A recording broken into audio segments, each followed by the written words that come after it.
to stand up strong, face the truth about themselves, to understand what went wrong. I know we can find a way. I know we can find a way. I know we can find a way to stand up, stand up, stand up.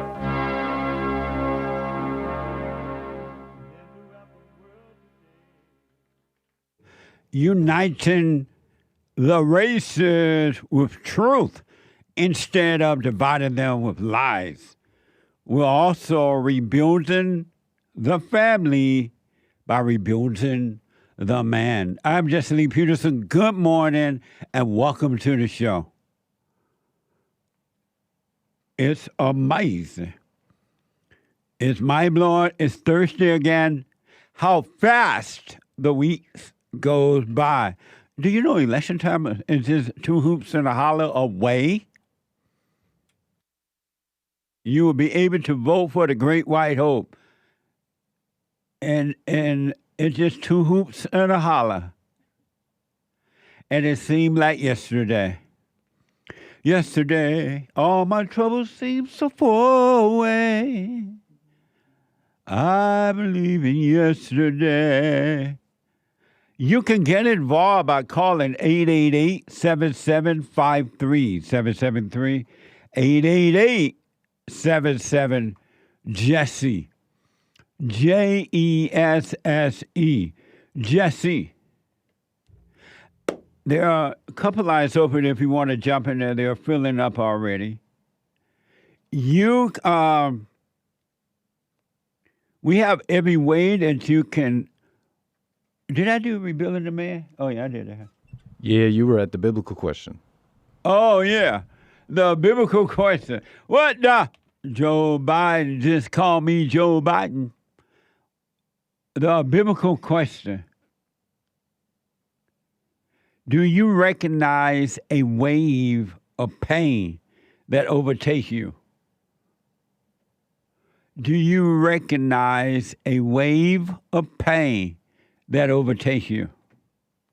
We have every way that you can watch and support the show listed on JesseLeePeterson.com/show.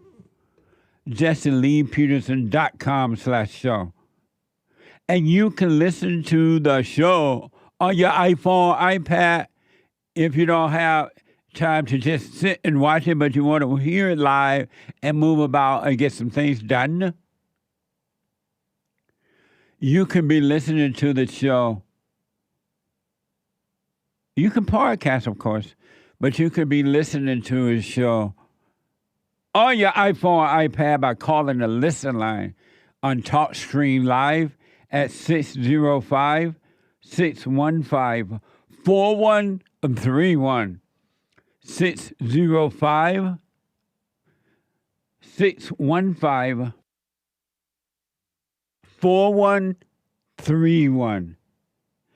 And to donate and have your comments read out loud, go to Buy Me a Coffee. BuyMeACoffee.com/JLP Talk. Talk. You got to hit the K. Talk. BuyMeACoffee.com/JLP Talk. And or Bond JLP Cash App. Bond JLP Cash App. Bond JLP Cash App. Bond JLP Cash App. Amazing, huh? Amazing. Amazing grace. How sweet it is. I cried over you. What a fool I've been. So it's your time to cry over me. When Joel is on today at 11 a.m., ask him who is Grace that he cries over. Does he cry over and grace or just grace? Joy on Friday, he be like, at 11 a.m., Monday through Friday.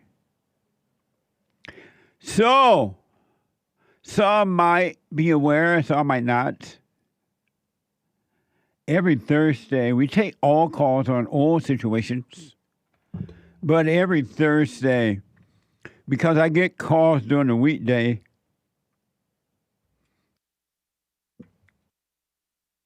not that Thursday's not a weekday, but I get calls from Bible thumpers.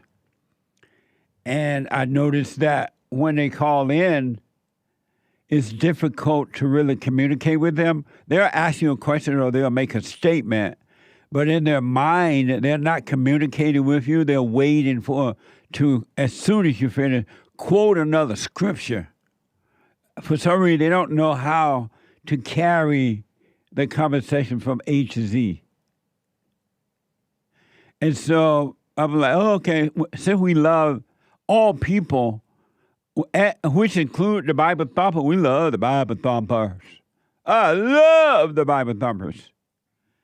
I decided, you know what? To show love to the Bible thumpers, why not make Thursdays Bible Thumper Thursday? Oh, Lord. The sign outside the New Era Baptist Church in Birmingham reads, "A black vote for Trump is mental illness." I am the daughter of two pastors. You will emerge from that as an atheist. For President sure. Joe Biden is only the second Catholic president. The Pope like, what the? They call him the Holy Father. Ain't nothing holy about the Pope. God, why? Why, George, Lord? George, God? Holy mackerel. I can't believe you people follow a man. Amazing. You know what I want to do, and then I would get into the subject matter and my phone and the phone calls and super chat. I want to read those super chats that we didn't get to yesterday. And I said we're going to finish them the first thing this morning. The first thing this morning. And so I'm going to do that by saying super chat. Super chat. Super chat. Hake has on that shirt. What's that shirt?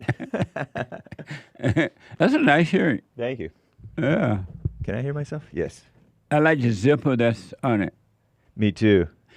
Remember Joel wore a zipper one day. Why did we think that was so funny? Because it also had like a pattern of like maybe long underwear, long johns. Oh, yeah. Maybe that's why we had. So does it thought come in maybe- men's? I thought maybe he had gone shopping with his mother. And he saw it in the women's department. Right. And his mother like, get that, baby. That's be nice for you. Amazing. Okay, over on buymeacoffee.com/JLP Talk. These are the supers from yesterday. Some of them. Okay. Jimmy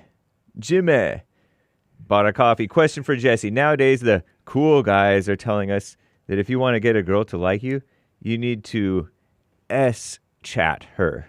Sex chat her. Meaning, you need to talk to her about sex stuff, and they tell us if you don't talk with a girl you date like this, she will lose interest and get with someone who talks with her like this. What's your opinion, Jesse, on chatting with girls and what to talk about? I think it's a no-go to talk about such private stuff. I'm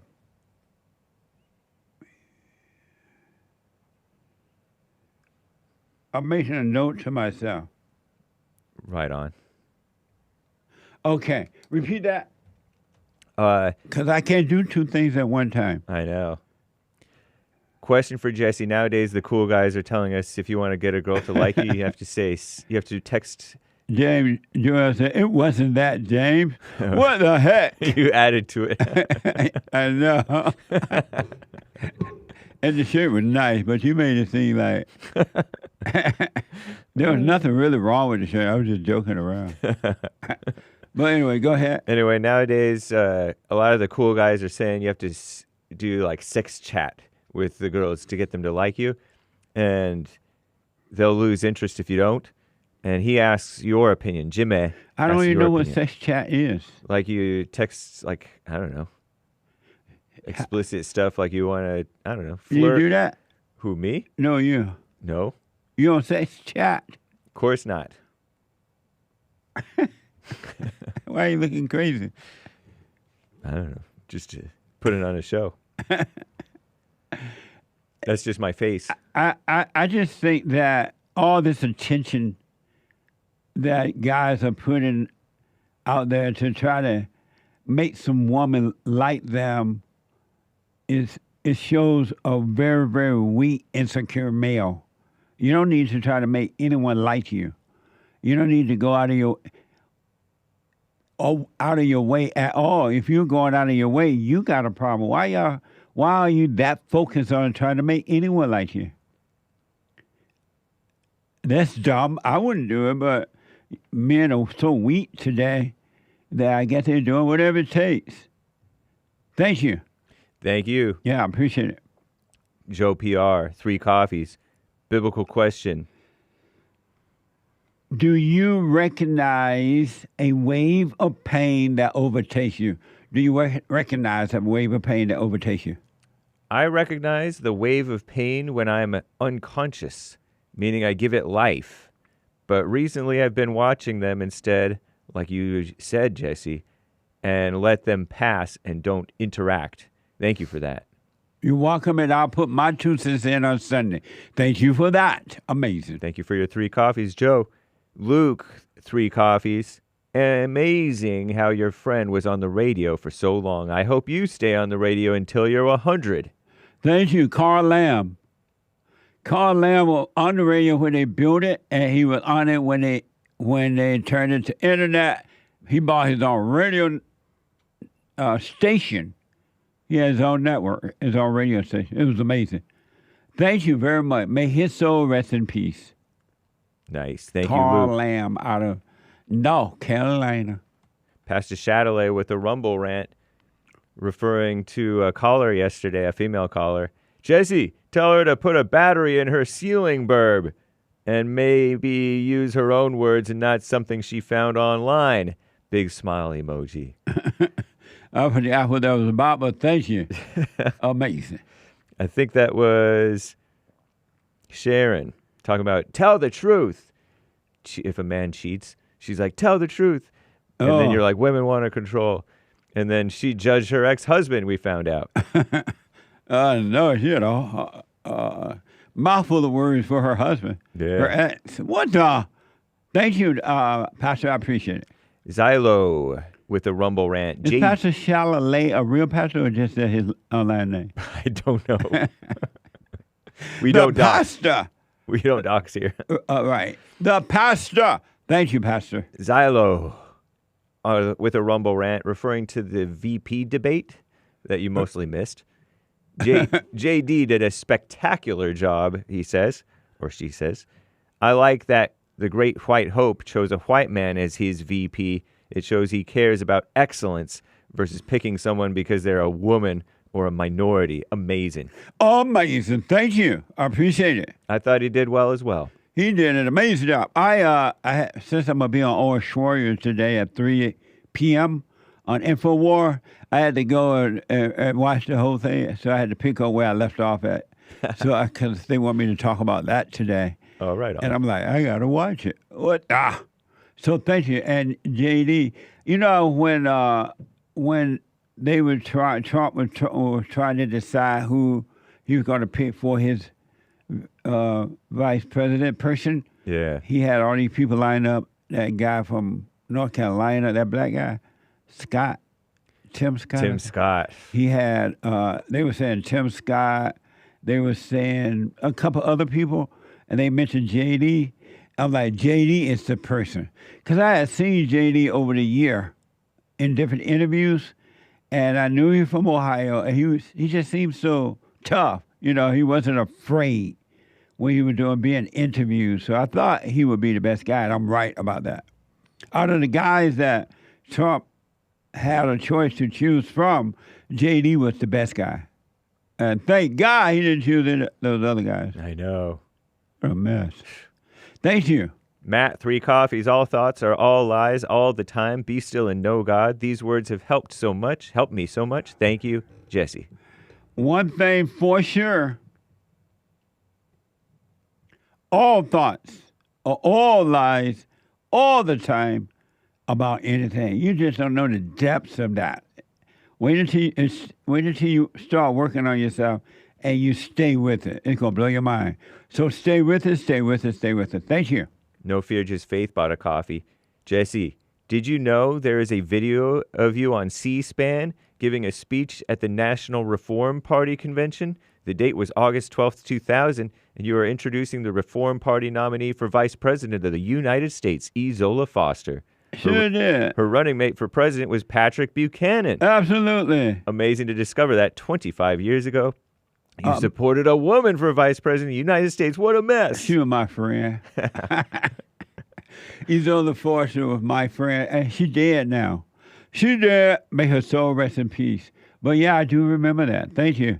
I would not recommend a woman for president or vice president now. Isn't that amazing? I've changed from that. Yeah. Amazing. Thank you. Remember, we liked that gal rather than McCain, Sarah Palin. Oh, yeah. Sarah Palin was way better than John McCain. Isn't that amazing? Yep. Where is she now? Hopefully tending to her family. Up there in Colorado?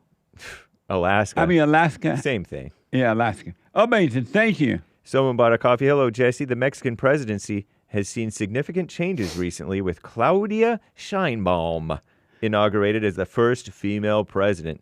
The U.S. dollar and Mexican exchange rate has been volatile, currently at 19.43. What is your opinion? Hope that Trump puts order to the chaos. I am a whitesican. I talked about that yesterday. I never imagined that one day in Mexico they would vote for a female, because I've always, since being in California, I've been told that Mexican men were macho men, right? Yeah, macho. And the Mexican women knew that about the men, and so they thought the Mexican men were too hard on them. And I never imagined that one day a Mexican would vote for a female so-called president in their country. As I didn't think that could happen in America either. But, so things are really changing. Men are becoming weak all over the world. What a sad way to live. But thank you. Also on buymeacoffee.com/JLP Talk, Charles says, hey, Jesse, not only does Mexico have a female president, she is a Jew. How did that happen? Emojis. A Jew Mexican? Yeah. I don't say thing. Oh, yeah, there is. Jew Mexican? How you going to be a Jew and a Mexican? I've seen a guy who's like full-on Mexican looking, and he's Jewish. Really? Uh-huh. His mama or somebody was Jew? I don't have no idea. That remind me of those black people who think they're Jews. If that's what the Mexicans think they're Jews? Well, some of them do. They think that they're Israelites. Everybody want to be a Jew. Right, but no, these are actually... baby Jessica's daddy. No, these follow the Jewish faith and stuff like that. Well, this gal, she might just be ethnically, like, from Ashkenazi Jew bloodline. And so I don't know what her religion is, but the guy who I was talking about, he's like a Jewish religious Trump supporter Mexican. That doesn't go together. Well, hey, it's a strange world. I didn't know that was possible, but okay. Thank you. Beta No More bought a coffee. Jesse, my second request, please make it available to buy your voice as a ringtone. Here are some ideas. What the? Amazing. Forgive your mama, Mommy Africa, and Tony. Shut the up. But he actually spelled it out, and I skipped that word. Well, hell just means, like everybody with anger, they're in hell. There's a whole lot of hell coming out of it. Right, and hell on earth and that kind of thing. Right. Is hell supposed to be another bad word? I mean, I wasn't didn't really feel comfortable being allowed to say it as a kid when I used it in that way. I did say the word hell, talking about the actual hell. Right. And you can say, oh, you have a lot of hell in you. That's not really a bad word. You allowed to say it. But you can't say what the H. Why not? It's still hell. I know, but it's different. And also, you can't say shut the H up as a kid, as little Hake. Oh, but as an adult, it's not a bad word. Oh, I don't say it as an adult either in front of my family. Which one? I don't say it at all. Which one is easier for you to say? Which one you like saying best? Hell or bitch? Whoa. Which one you like? Apples and oranges. I didn't say apple or oranges. I know, but they're two different words. You can't really... Sometimes oranges are better than apples, Right. but most of the time apples are better than oranges. And which one is better most of the time for you, bitch or hell? Let's move forward. Huh? You don't have to have an answer to this. We need to read the super chats. Oh, okay. Super. Ruben on Cash App. You got me blushing. Ruben on Cash App says, Senor Jesse, you the man. We appreciate you all. Thank you. Thanks for your support as well. Thank you. Ariadne, 3 coffees. Amazing. This week has been hard. I have a cold and I'm easily irritated. Going to watch my thoughts. I'm staying with it. Staying with it. Stay with it. That's right. Stay. When you've done all you can do to stay with it some more. Amazing. Responding on X to you talking about the typical American lives only 18 years from mom. 18 miles. Right. Not 18 years. 18 miles. Did you know that the typical American lives only 18 miles from mama? You know that's evil. You know that's weak. That's ridiculous. You're supposed to go away from mama, not live under mama all your life. What amazing. 18 miles. Responding to that, Calm Havoc says, I'm very close with my mom. That's the problem. I want her close by. I want my kids to grow up with regular contact with her. Including her in my life makes me happy. Are they joking? I don't think he's joking. No, he's joking. No. Yeah. Then his whole life is a joke because he likes her. No, he doesn't. I think that's a joke. That's a joke. Whoa. I'm taking that as a joke. Thank you. He would not have written that if he was serious. How do you know that? Who did that? Somebody on X responding to you. Oh, thank you, X. But I'm taking it as you playing around. Calm Havoc. Okay. Thank you. Lilacs in New York asks. Ask. In response on X, you talk about, are you yourself? If you were yourself, you'd have no fear or excuses. Right. How do we become ourselves? By overcoming the false self. Amazing. Thank you. Overcoming the false self. Good morning, X. How y'all doing over there? What you doing over there when we need you over here? Nice. You got to overcome the false self. Amazing. Thank you. Pepper Juice bought a coffee. I asked AI. Ask. AI, he asked, or she. Can I live in heaven while on earth? AI answered with Luke 17:21. The kingdom of God is within you. Does this mean AI is a Bible thumper? Love you, Senor Jesse. Heart smiley. It sounds like it. Amazing. Nice. Thank you. Someone bought a coffee. Hello, Jesse and Hake. I'm a repeated coffee buyer from Canada. And Good morning, Canada. And he or she shares a tip for us to check out. Thank you. Right on. Thank you. Not Archangel Gabriel bought a coffee. Hey, y'all, I'll keep it piffy this time, Hake. Ha ha. The revolution, this is a quote from an historical figure. The revolution won't happen with guns. Rather, it will happen incrementally, year by year, generation by generation. We will gradually infiltrate their educational institutions and their political offices, transforming them slowly into Marxist entities as we move towards universal egalitarianism. Thank you. Keep it piffy. Thank you. Sounds familiar with today's situation. Thank you, man. I was talking to a friend of mine, and he said that, and he white, and he said there's going to be a, what do you call that when the people fight? Civil War Civil War. or revolution? Civil War. Mm-hmm. And I said, no, that would not be a civil war. He's like, yeah, there will be. I was like, no. He's like, why not?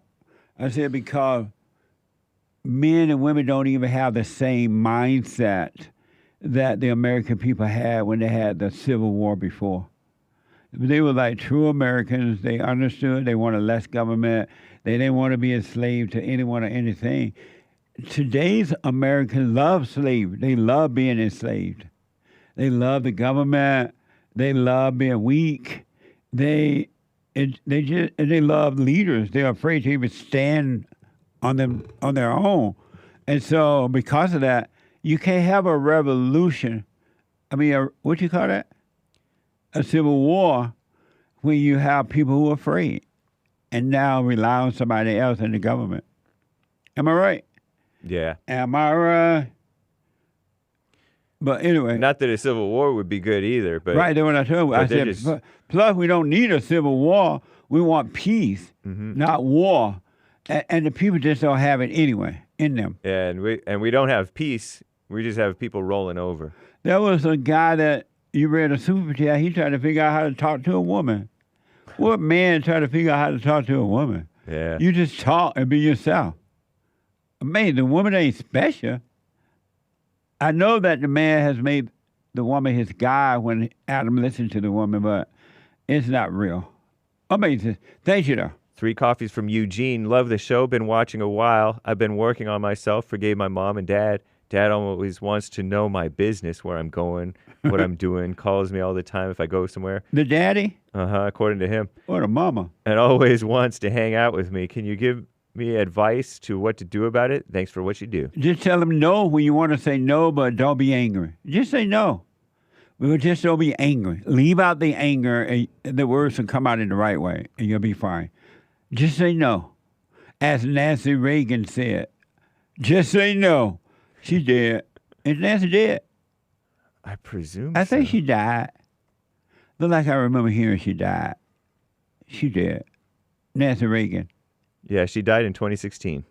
Oh, okay. I knew I kind of remember she expired. Yeah. Okay, thank you. All right, Hernandez, the 4th, 3 coffees. Jesse, there's a lot of things I don't know in this crazy world, but if there is one thing that I do know, it's that Joel is black.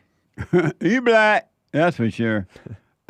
Tater Salad bought a coffee. Just listened to Monday's show concerning why white people are more innovative.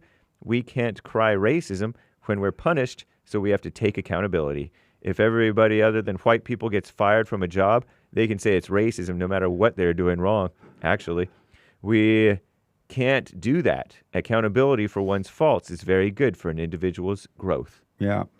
Can you imagine how amazing this world would be if all races thought like white people? It would be a white world everywhere. And then we wouldn't need White History Month. Yep. In July. July just feels white.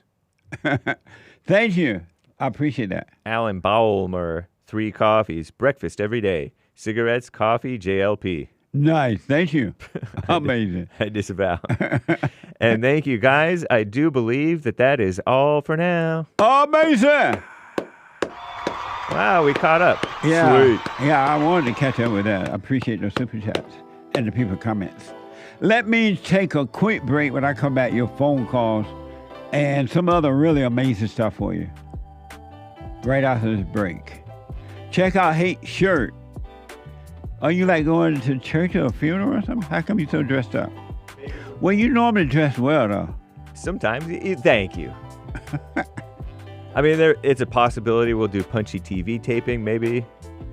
Or maybe not. Today? Yeah. Oh, y'all doing Punchy? I don't know. Am I part? I hope OJ. No. I hope OJ didn't ask me to be a part of that. You're not welcome. OJ? I mean, Joel? Joel. Nice. OJ. He looked like OJ, huh? And they both like white women. Back in a moment.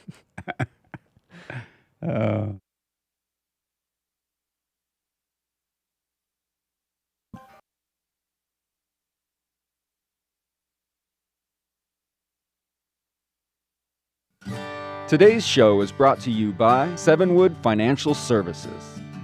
For 20 years, SEVENWOOD has been a trusted partner to Americans who take action to guarantee their retirement income. Their team of licensed, independent producers will help you understand your best options for protecting your hard-earned savings. So stop living with your retirement worries. Call SEVENWOOD and let them help. Schedule your free consultation now. Call 860-470-6250.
Am I wrong for trying to be all that I can be? Whoa, whoa, whoa, whoa, whoa. Am I wrong? Welcome back. The men's forum tonight at 7 p.m. for men only. Every first Thursday night of the month for men only forum. They are amazing. They really are amazing. And the third Thursday for ladies only. And the ladies are deep. Really. And I know that some men think that women need men to overcome. That's not true. Women need to do what men need to do. Return to the Father. Forgive the mothers. Forgive their earthly fathers. And through their earthly father, they return to God. So the third Thursday night is for ladies only. Sunday mornings for everybody at 11 a.m. Pacific time. So come on down tonight, guys, the meeting starts at 7 p.m. 7 p.m. Pacific time. And then brand new episode of The Fallen State tomorrow. I think this is going to be a fun one. An interesting one, too. But an amazing fun one. I had a fun discussion with Earl Skyko, and he is a stand-up comedian, comic actor, voice actor, and the host of the Inappropriate Earl podcast. Watch this. Next time on The Fallen State. So what's wrong with the blacks? Are you trying to get me canceled? If I get another comedy gig after this airs, I'll be amazed. I never have once told a girlfriend, make me dinner, ho. Daddy's hungry. You probably have one now, had you said that. I probably have a wife. I'm not anti-homeless. I am anti-homeless. Okay, so am I. I just want to be nice. What's wrong with saying the N-word? Right. Nothing that the windows are up. I get killed after this. Can someone walk me to my car? It was funny. At 12 noon tomorrow, if the Lord is willing and the creek don't rise, on the fallenstate.tv. Support the fallenstate.tv right there by going to thefallenstate.tv/donate or locals.com. All right, let me go to first time call out of California, Matthew. Matthew, welcome to the show. You're on the air. Hi, Jesse. How are you? All is well. How you doing? I'm okay. Nice. I just want to say I've been listening to you for quite a while, probably since I was about 16 years old. I'm 20 now. Right on. I've always, your message has really helped me, the forgiveness and everything. When I first started listening to you, that's what I did. Went and forgave everybody and everything. Right. And Well, I'm 20 now, and I did that a while ago. But I never really understood the depths of hell that I was really in.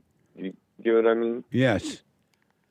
The forgiveness really helped, but I never really overcame what you call like your false self. Right. I never did it. And how do you, huh? No, and but what? Go ahead. And recently, I had a situation happen to me, and it kind of made me realize how deep into hell that I really was.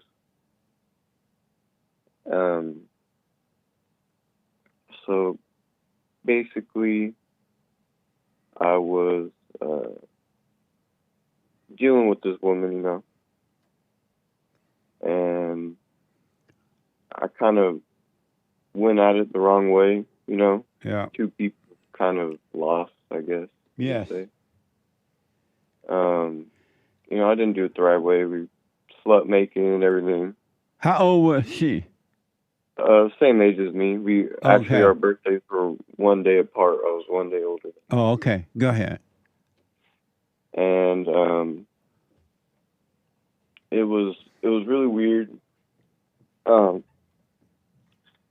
We met, and it was like one of those things where you don't look for anything. I wasn't looking for nothing. I wasn't even trying to talk to nobody, and we just kind of got put together, and something came out of it. And it felt really weird to me because what do you call like when you're lost in hell? She was like everything I'd ever wanted, or whatever. It was like, what now? Beta. Beta. It was really weird. She could finish my sentences. We really thought a lot alike and everything like that. So I was dealing with her, whatever, slut making, whatever, going out, doing whatever. Met her family. She met my family. And I fell in love with her in the fake love, whatever you call it.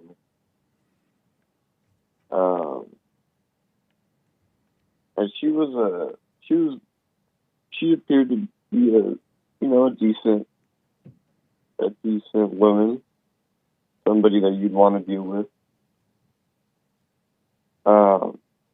But I had that false feeling of love or whatever that is, and it was pure hell. Truly, it was. I don't think that's love. I think that's hate, because it was such a strong feeling that I don't want to lose this person. You know what she's doing, all that crap. Later. That's for sure. Bye. And so it was going good or whatever, but eventually, that feeling kind of overtook me, and I tried to push it away as much as I could for as long as I could, but eventually I couldn't. I whatever you call it, I really love this person in a fake way or whatever. And that kind of started to come through. Stay with your phone. Come back to your phone. Hello? Yeah, stay with your phone. Now, like that. Go ahead. And eventually that feeling started to come through, even though I didn't want it to.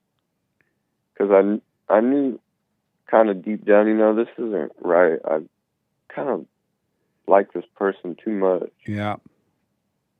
And she kind of started to see that too. And the thing that kind of got to me was we would talk about, when we're gonna, what it'll look like when we got married, how many kids we would have, what our house would look like together in the future. You know, all that mess. What a mess! So that really got to me, and that's what made me, you know, even fall for her more, whatever you call it. And eventually she saw how much I really did like her and everything. And I kind of overreacted to one situation, and the relationship ended. And it was probably like, it's been like a month or a week ago, a month and a week since it ended. And it made me realize after, it was like, man, I really am lost in hell bad, and lost in the imagination bad. For the first 2 or 3 weeks after it ended, I was suicidal. You know, what am I gonna do? Satan keeps telling me, you gotta do this, and you'll get her back. You should do this, or you should just kill yourself. Why even go through this? Just stuff like that. Yeah.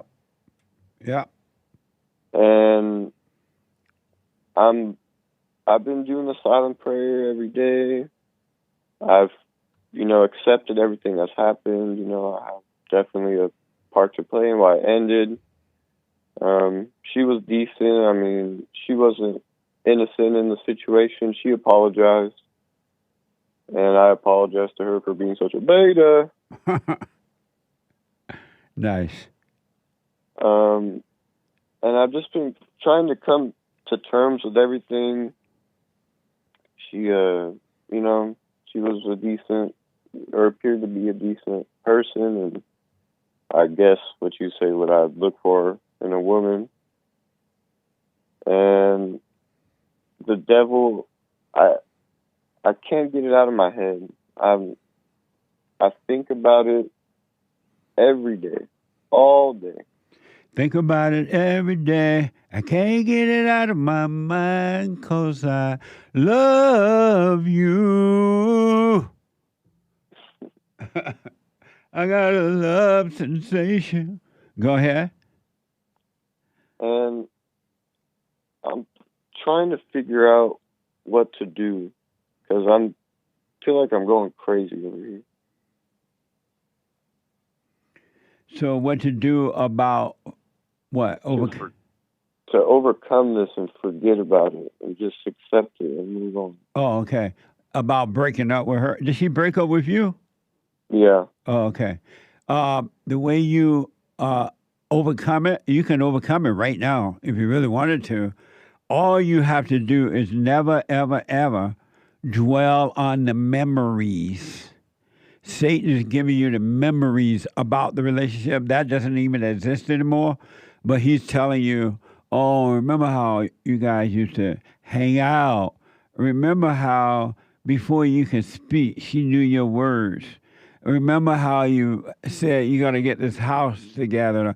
Those are just memories. It's not reality. So when those thoughts come, let them go. Do not hold on to the thoughts about the relationship. It's over.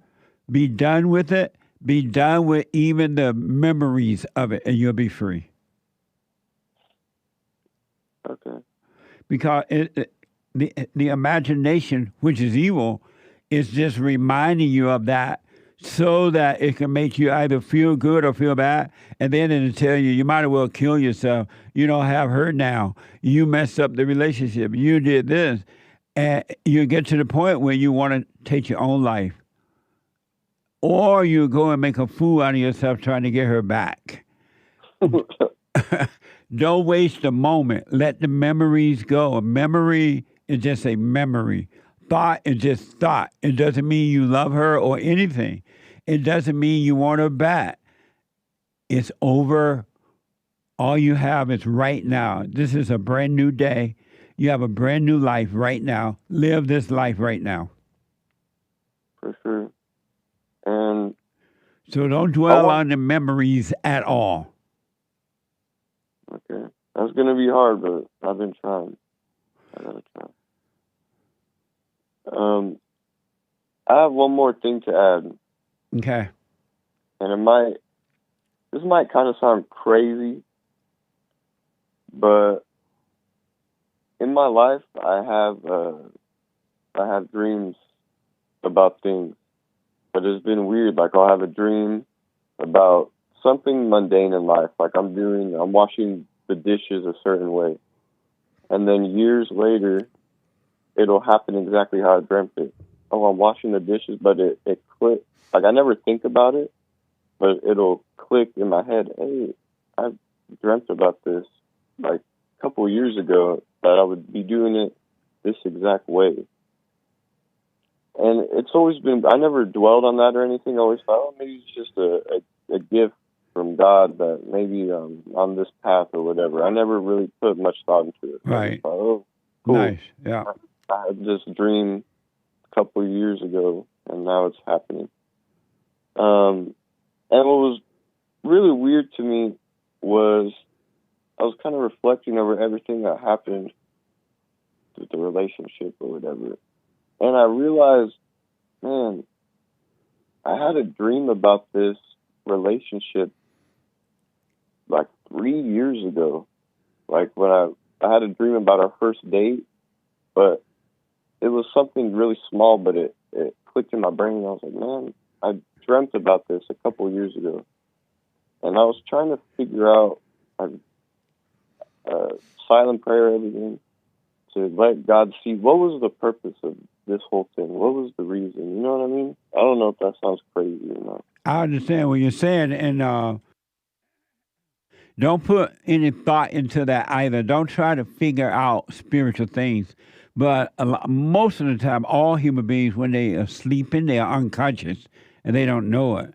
But when you go to sleep, if you have not practiced being present, even in your sleep, you're unconscious, and it's in that unconscious state you're lost in your imagination, and that's where the dreams come from. Mm-hmm. So practice. Are you doing the silent prayer now? But yeah, every day, every night. Yeah, well, practice being present, and when it's time to go to bed, do the silent prayer, and then be aware of yourself getting into bed, turn it over, whatever side of you want to sleep on. Be aware of that. And that way you will fall asleep consciously rather than unconsciously. And then the dreams will stop. Okay. So just stay with the silent prayer. Be aware. Practice being present. And whenever a thought comes about that girl, whether it's bad or good, so-called good or bad, let the thought pass. It's not true anymore. When that relationship was happening, it was happening then. It's not happening now, and it's not meant to happen anymore.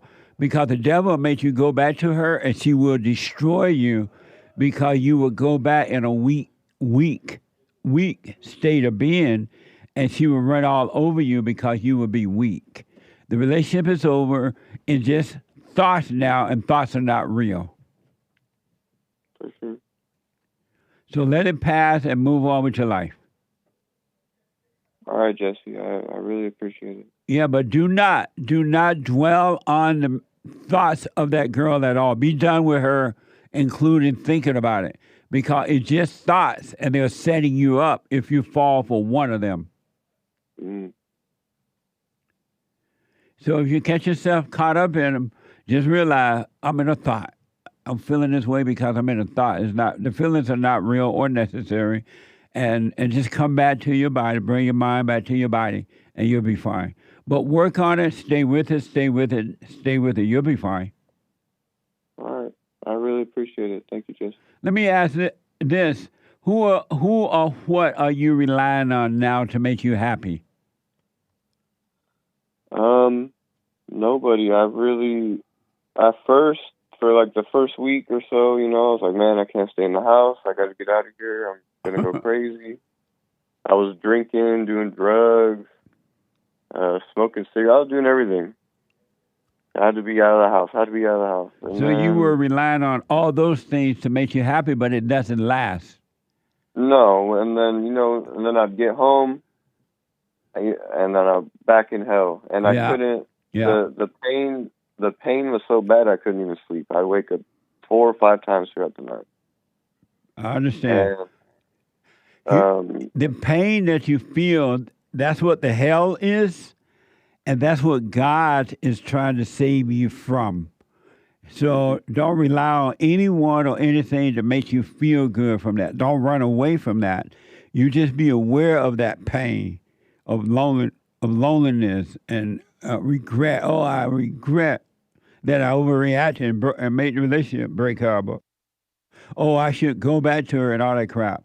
You relax in that pain and don't run away from it. You got to go through it, and God will take those spirits away from you and make you free, and you will never have to go through it again. And that's what it means to be born again.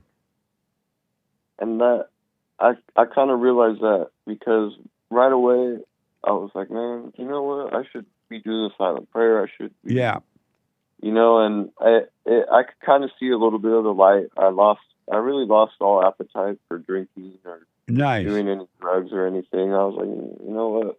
Because I'll go out sometimes still, but not for that reason. It's because, you know what? I just want to go out, and you know, the people around me will be drinking or whatever, and I could honestly I just don't even have the appetite for it anymore. I don't even want to do it. You know, I don't even want to get drunk no more. Right on. Well, stay with the prayer. And again, whenever a thought come about that woman, let it pass. Do not hold on to it. It's just a thought. It is not real. It's just a thought. And move on. That relationship is over now. Learn from it about yourself. Where, you know, like you said, you overreacted or whatever. And you were too much into her. You made her your God. But move on. Don't dwell on the thoughts about her at all. And I want to ask one more question. Okay. Because, you know, people around me, oh, you're good looking, just go get another one. And I was thinking to myself, go get another one so I could be in hell again. Right. Yeah. That's what lost people do. They give you bad advice. They're just like your thoughts. They give you the wrong advice. So don't pay any attention to that. Those are lost people. Stop listening to lost people. And I just, you know, I want to make sure, you know, with the next person I deal with or whatever happens, how do I make sure that I don't get these feelings for somebody again? By working on yourself so you can overcome thoughts. And when you overcome thoughts, you will overcome feelings, and you will never feel that way again. You got to overcome your hell, and your imagination is hell. Yes, 100%. All right, so overcome the thoughts, and don't think about the next woman, because you're looking to the future, and you should never take any thought about the future. All you do is work on yourself now, and tomorrow will take care of itself. Okay. I really appreciate that. You're welcome, man. I wish you well, Matthew. Thank you. I wish you well, too. All right, buddy. Take care. Bye. Yep. 888-775-3773. Hake is coming in with the hate news. When I come back, straight to your calls. Back in a moment. I have books that are amazing. I highly recommend you get them. 7 Guaranteed Steps to Spiritual, Family, and Financial Success Guide. Even if you're not starting a business, but you have a job, or you're on welfare, it can help you if you do. Be doers of the word, all right? From rage to responsibility. From rage. That's what I write about in the first chapter, especially how I overcame. Scam. How the black leadership exploits black Americans. They are using them, and blacks are too willing to be used. And then my last book, The Antidote, Healing America from the Poison of Hate, Blame, and Victimhood. They are all amazing books, and they are helpful. Go to rebuildingtheman.com if you want an autographed copy, or call 800-411-2663.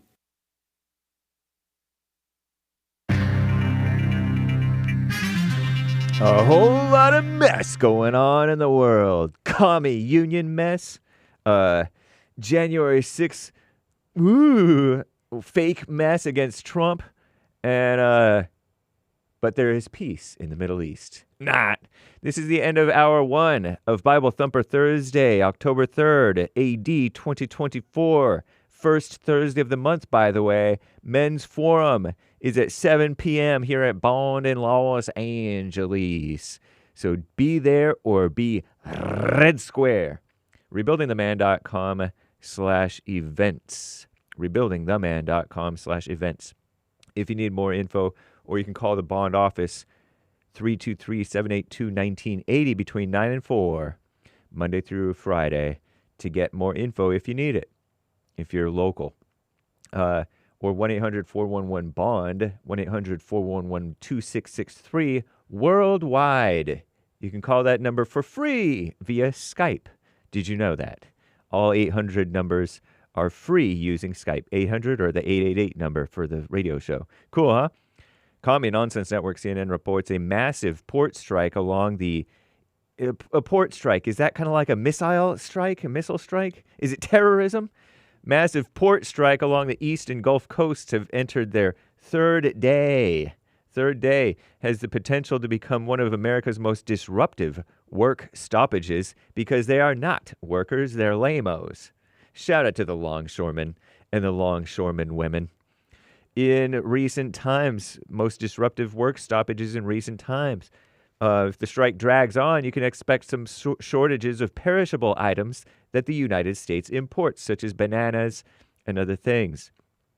Middle East tensions. Israel's war cabinet is weighing their response after Iran on Tuesday, a couple of days ago, launched their largest ever attack on the country, Israel. Israel's UN ambassador, Danon, D-A-N-O-N, told Commie Nonsense that retaliation will be soon and will be very strong, they said.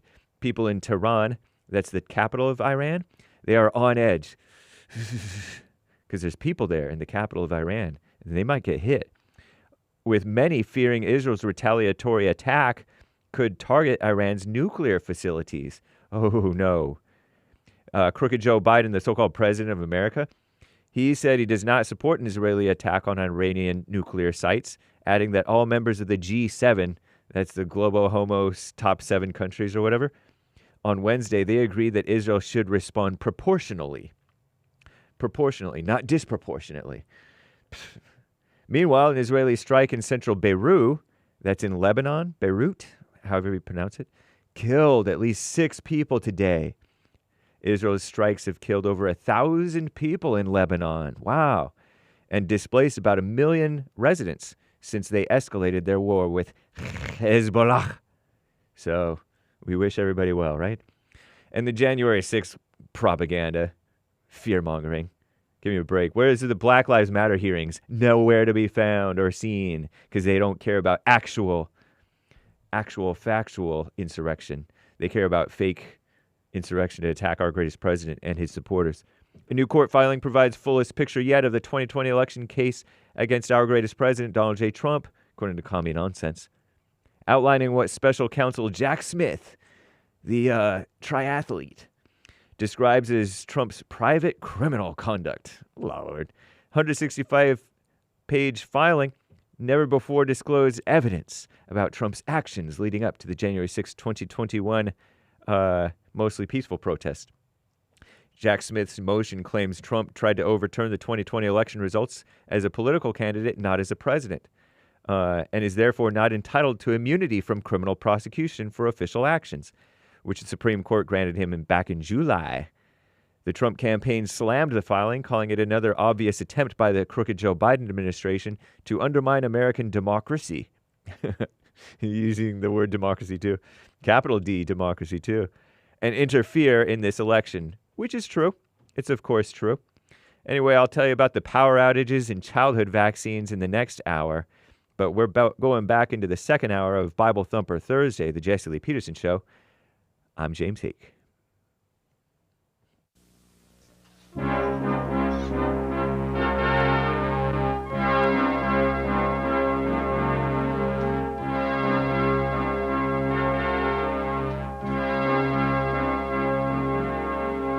Somewhere in the world got to stand up strong. Ain't the truth about themselves to understand what went wrong. I know we can find a way. I know we can find a way. I know we can find a way to stand up, stand up, stand up.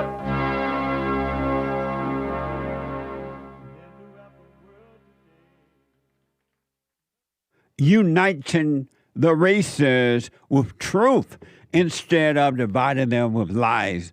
We're also rebuilding the family by rebuilding the man. I am Jesse Lee Peterson. Good morning. Welcome to the second hour of the show already. You can get involved by calling 888-7753-773. 888-77-JESSE. My biblical question: do you recognize a wave of pain that overtakes you? Do you recognize a wave of pain that overtakes you?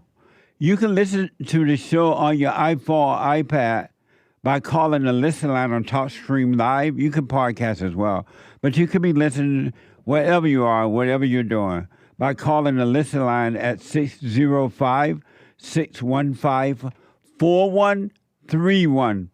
605-615-4131. And to donate and have your comments read out loud, go to Buy Me a Coffee. BuyMeACoffee.com/JLP Talk. BuyMeACoffee.com/JLP Talk. Or Bond JLP Cash App. Bond JLP Cash App. It's Thursday. And every Thursday is and will always be Bible Thumper Thursday. Oh, look! All right, brother. Are you ready? He's drunk as a badger. He's drunk as a bastard. Go ahead. Let that Holy Ghost language come up out of you. Go ahead. He's drunk as a bastard.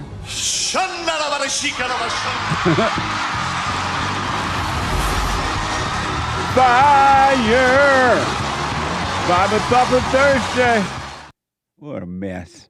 Bible Thumper Thursday. Hake is telling me that he said something else and not bastard. What did he say, Nick? He's drunk as a badger. A what? Badger. Not bastard? No, sir. What's a badger? An animal. He's drunk as an animal? Well, I think the expression is maybe drunk as a skunk, mad as a badger. But he blended. Maybe he was feeling that Holy Ghost language, so he wasn't thinking straight. Oh, okay. What the? Thank you, Hake. I didn't know. I didn't even know what a badger was. What the? I want to ask this. I want to know, and the reason I'm asking this because I do counseling every day, and I was counseling with a person yesterday, and what I realized is that, like all people,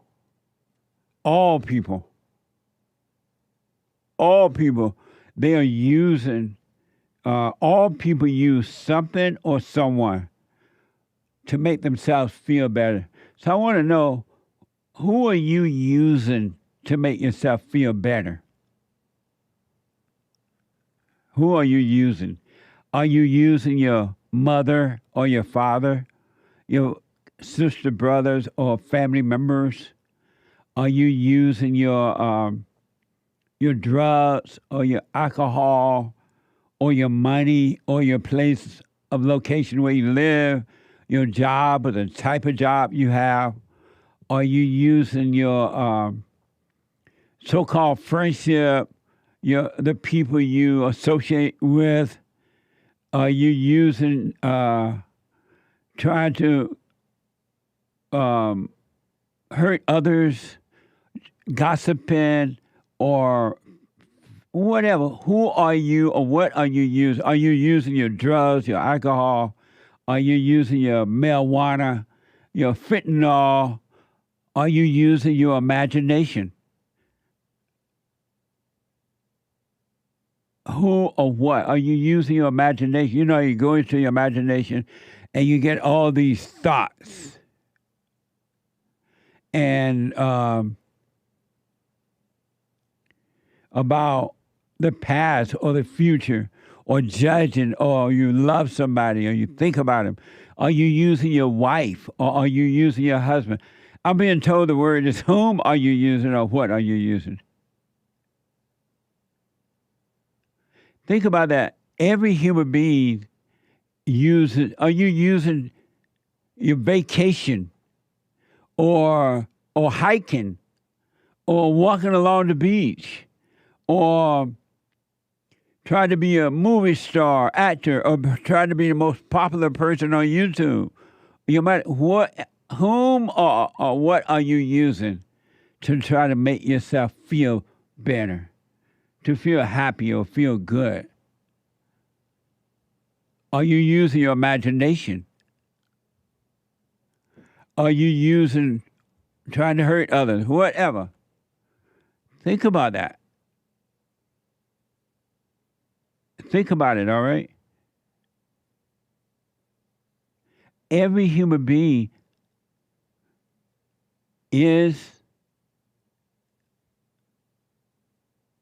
are using someone or something to make yourself feel better. And it doesn't work. Have you noticed it doesn't work? It doesn't last.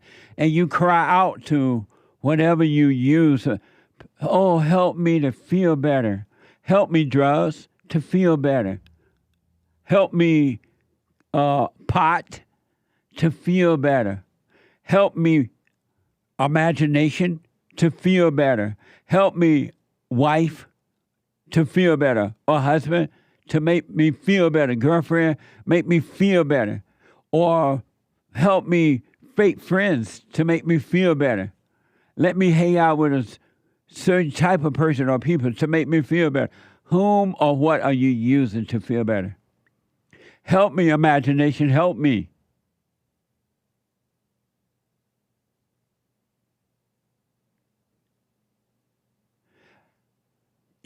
Those are the things, that's your hell. That is your hell. To take a cruise, help me cruise. I'm going to take a cruise around the world. Help me cruise to feel better. And you go on this cruise, you spend all this money, and then you feel so good. And when you get back home, you cry. You cry. It didn't help you. It didn't last long enough. The feeling did not last long enough. The relationship did not last. I thought it was the right one. I thought I was marrying the right one. I thought I was dating the right one. Help me to feel better. And it doesn't last. And then you die. Why not live by overcoming, reaching out to anyone or anything, including your imagination, to feel good? Help me to be funny. Help me to make jokes. Help me to this and that. Make me feel good, funny. Make me feel good, jokes. Make me feel good, music. Make me feel good, dance. Make me feel good, brand new girlfriend, brand new boyfriend. Make me feel good, group. Whom or what are you using to make yourself feel good? I've been saying for a long time that the blacks, not all but most, are not suffering due to racism. They're not suffering due to anything that has anything to do with white people, slavery, Jim Crow, or anything. It is due to the lack of character. It's due to the lack of character. It's in you. It's not in anyone else. It's in you. Your problems, Your illusions, your false life is in you. You are having problems with you, nobody else. Everybody else is having problems with themselves, each individual, but they look out and they blame someone else. Help me to blame someone else so I can feel good.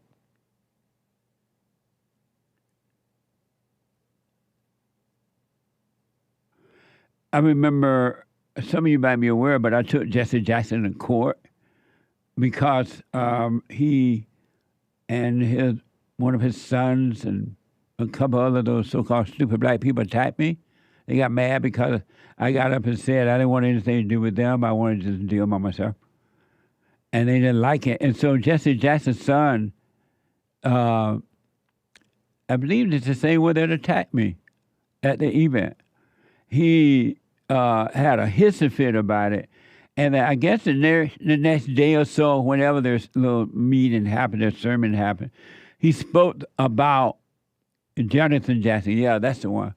He spoke about what I had said concerning black people and their lack of character. Here's a soundbite of Jesse Jackson's son quoting me during a sermon back in 2006 on this very topic of blacks and their lack of character. Watch this. The Reverend Jesse Lee Peterson says that blacks' lack of moral character, not all blacks, but most blacks' lack of moral character holds us back. This man, Reverend Jesse Lee Peterson, said that W.E.B. Du Bois is a communist and a pig. In one of his books, he has a chapter written, Why Black Women Are So Mean. This man, Reverend Jesse Peterson, says that if all whites were to leave America, in 10 years, black folk would turn America into a ghetto. This man then came back and says he had to change his statement because it was inaccurate about blacks turning the United States of America into a ghetto in 10 years. He says in light of what he saw in the aftermath of Katrina, he now knows from what he could see at the Superdome, blacks would turn the United States of America into a ghetto if all whites left in 3 days. I did not say ghetto. I said ghetto. You sure he doesn't like you? No. The way he was talking about it. That was the best sermon that church ever had. They're laughing, too. I know. The crowd seems to be cracking up. That was one of Jesse Jackson's sons, Jonathan Jackson. And he's one of the guys that attacked me at the meeting. As a matter of fact, he was like, mean? What the?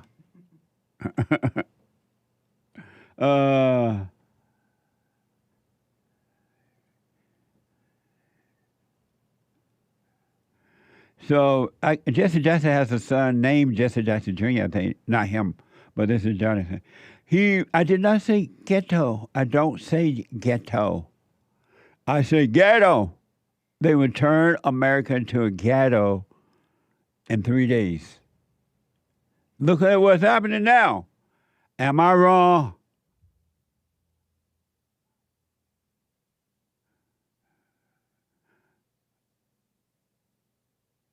And Hake said that it's funny hearing JLP words in the mouth of a mad black preacher. That's true. It was interesting. He quoted me exactly what I say, and what I write about and everything. I'm telling you, all human beings, including the blacks. Blacks are part of all human beings, right? No one is your problem but you as an adult. Your parents are your problem in the beginning because they are not the light of the family. They are not leading their children in the right way. Excuse me. But after that, you are your problem. Everything that you're feeling and thinking, your fears, your doubts, your suicidal thoughts, your worries, focuses on yesterday and tomorrow. It's all in you. When you feel afraid, it's not out there that you feel afraid. It's inside of you that you're feeling afraid. Don't look outside. Don't look outside. It's in you.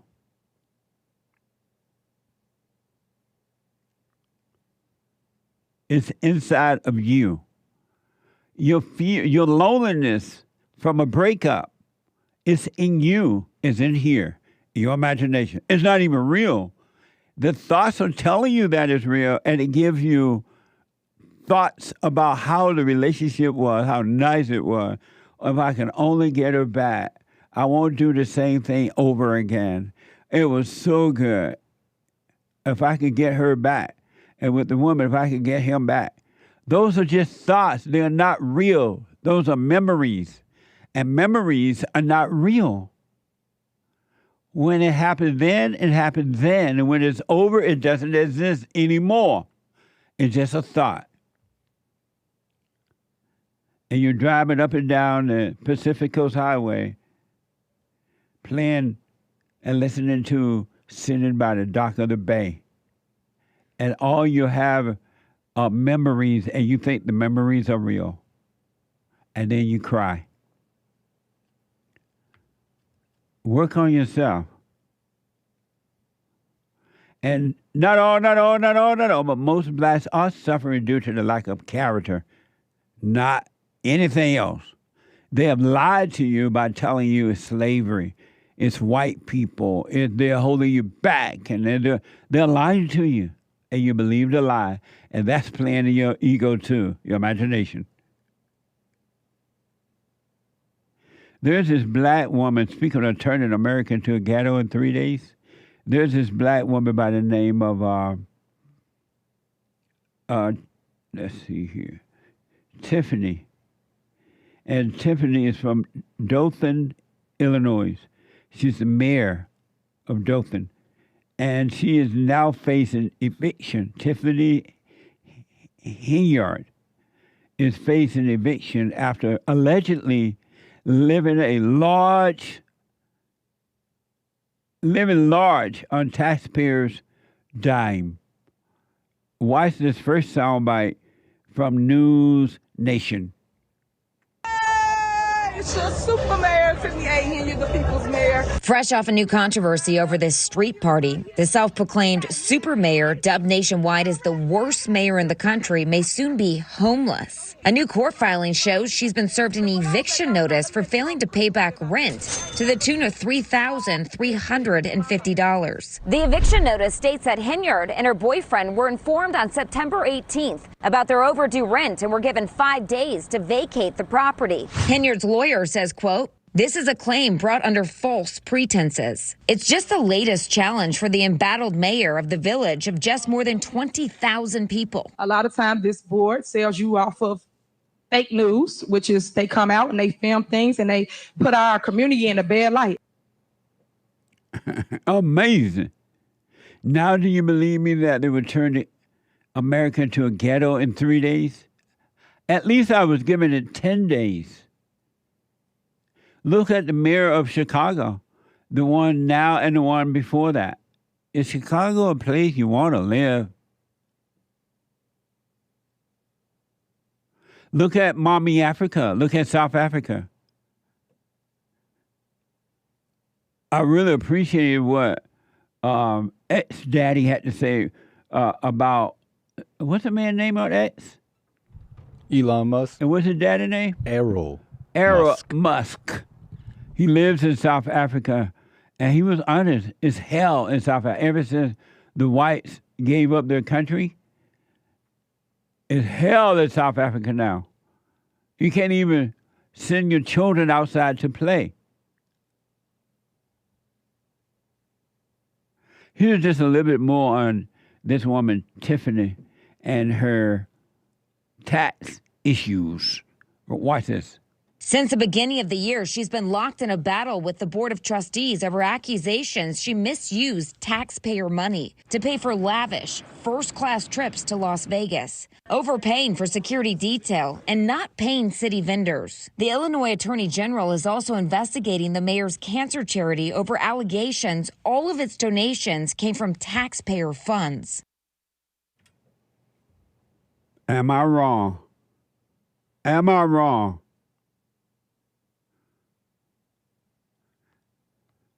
You got to do what you want, but if you want to be free, you must die in order to receive a life, you must give up a life. And that life is your false life. You must die from that. And the Christians, you should know this because you read the Word. You're in the Word. It's in the Word. But you never die. And you, in your mind, you think you got, oh, one day when I die from my body, then I'll be with the Lord and then I'll be fine. No, that's not it. You must die while being aware that you're dying. You must die daily by being aware that you're dying. And you can't do anything about the ego death, but be aware of it. Don't run from it. Don't try to escape. Don't try to make yourself feel better by finding someone to make or something to make you feel good, to give you good feelings. You can't be taking vacations for that reason. Not if you want to live. You must let it die. So watch yourself and see whom or what are you using to make yourself feel good. And cut it out if you want to. What are you using to make yourself happy or feel good? You're going to be stunned because you don't even know that that's what you're doing.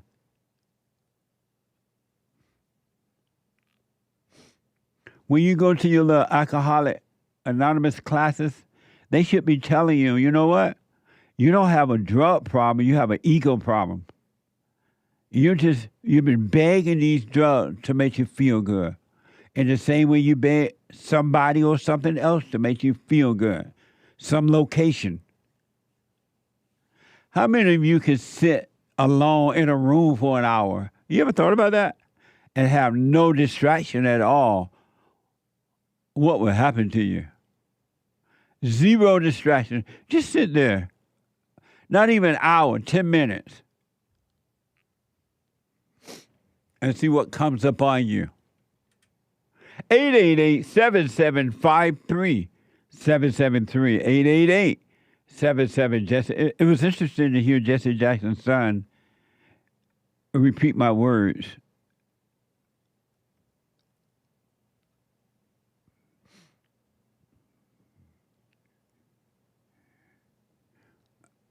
Amazing.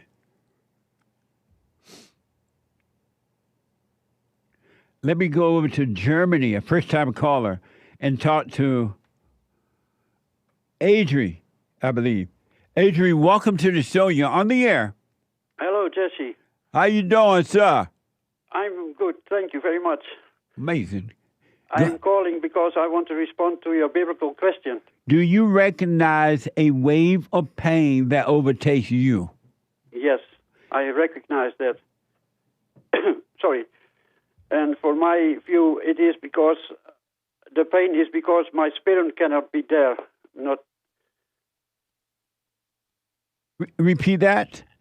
My spirit may not be there. So I'm feeling quickly overwhelmed by certain people. Yes. And I cannot express my inner world to the outside world. Amazing. And when you become aware of the wave of pain, what do you do about it? I'm trying to look at it, what it is. Yes. I want to figure it out, but that's not a solution. Amazing. So it keeps stuck in myself, and I don't know what to do about it.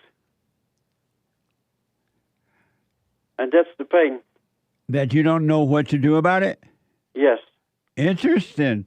I want to respond, but I can't until Sunday. Do you watch the Sunday church service? Yes. Yes. Okay. Well, watch it this Sunday, and I will explain it. I will put my 2 cents in. Okay. I will. Amazing. Thank you, man. Are you doing the silent prayer? Yes, Jesse, for 2 years now. Oh, good. Stay with it. Stay with it. Stay with it, all right? I will. All right, brother. Thank you. Thank you very much. All right. Amazing. 888-7753-773. Let me go to, it's Joel, our first-time caller out of New Jersey. It's Jesse, Joel. Oh, it's Joel. You have a Joel already in there, right? Right, but most of the time, when white people spell their names Joel, they call it Joel and not Joel. That's right. They did that to me in high school, and I correct them. Every professor. And so you're the Joel. You're another Joel. Okay. Thanks for calling. Go ahead. Yes, Jesse. Good morning. I wanted to ask you, when you forgive your parents, I forgive my mother, but I want to tell you that it's like, I don't want to sound mean, but it's like she doesn't go away. She still, when she calls me every day, and she tries to keep telling me negative stuff about my father. What do you do in that position? Have you told her not to do that, to stop doing that? Stop calling you every day and stop talking about your father? The thing is that when she calls me for blessings. But that's not a blessing. Well, now when she doesn't do the two together. She only complains about my father when I try to correct her. And so have you told her to stop calling you every day? No. And why not? Because when she calls me, well, it's not that she calls me, but she kind of checks on me. I'm the only son. She checks on me, and she kind of just gives me the blessing every morning. But how old are you? I'm 42. 42? What the? Yes, sir. You don't need her to, your mother can't give you any blessings. She have none because she's evil. How can she bless you? How can an evil person, how can an evil person bless someone? I didn't think about it that way. I'm sorry? Yeah, I didn't think about it that way. Why not? Because I thought that any blessings coming from anybody will be a good thing, I guess. No. The average person, when they say bless you, they're cursing you because they are evil. They have no love. Right. So, and you should tell, but why haven't you told your mother, you know what? I told you I forgive you for what you've done. You tried to turn me against my father and all that. Why haven't you told her to stop talking to you about your father? Why have you said that to her? Oh, no, I have. Oh, okay. I have.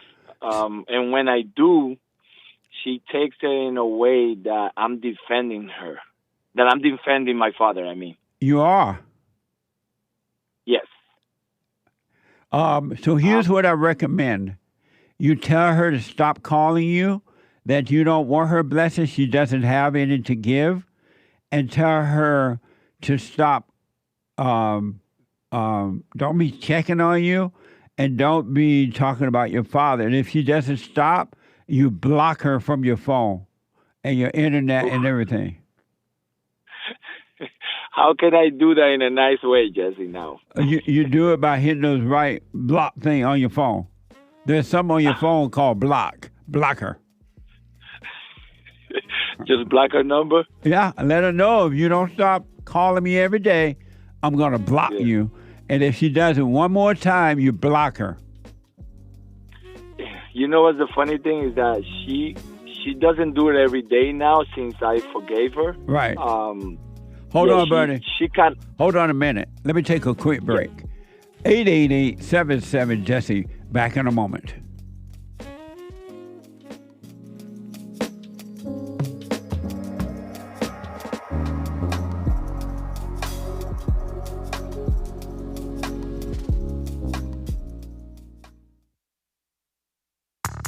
I recommend you get a copy of my book, From Rage to Responsibility.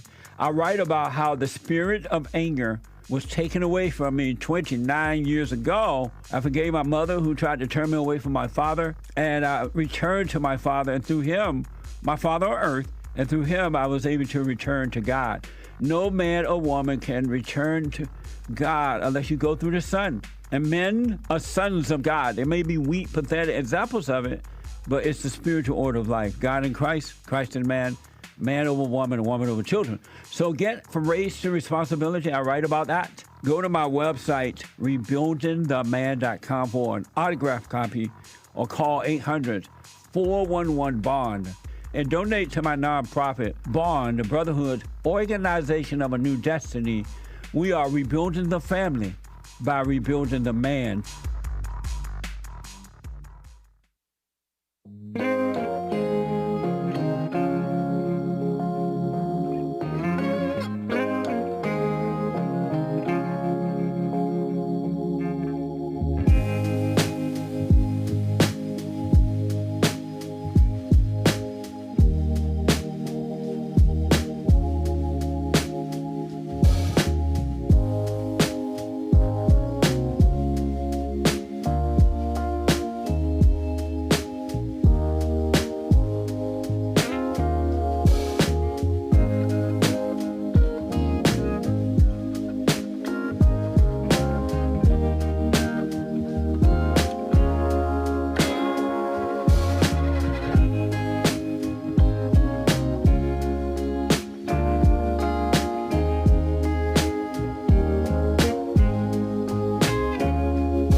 Okay, the Hake report is coming up at 9 a.m. this morning.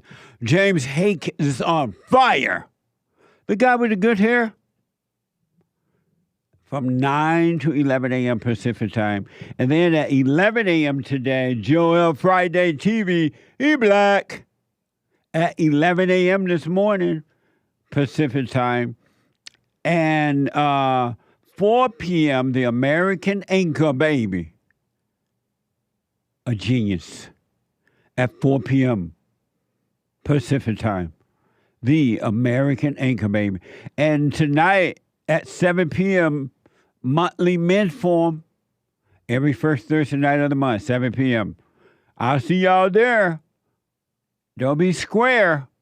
Be there at 7 p.m. every first Thursday night. And ladies, get ready. Yours is the third Thursday night of the month. Amazing. Let me go quickly back to Joel, a first-time caller, dealing with his mama.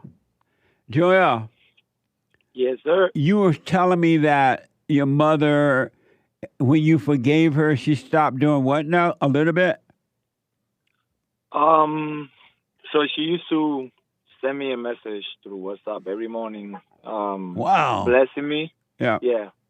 Blessing me and, yeah, just saying to have a good day and all that stuff. And after I forgave her and I told her to forgive me, she's not doing it that often, but also I think it has something to do because I told her, I sent her your silent prayer. Uh-huh. And she told me she started doing it and she started to feel a little better.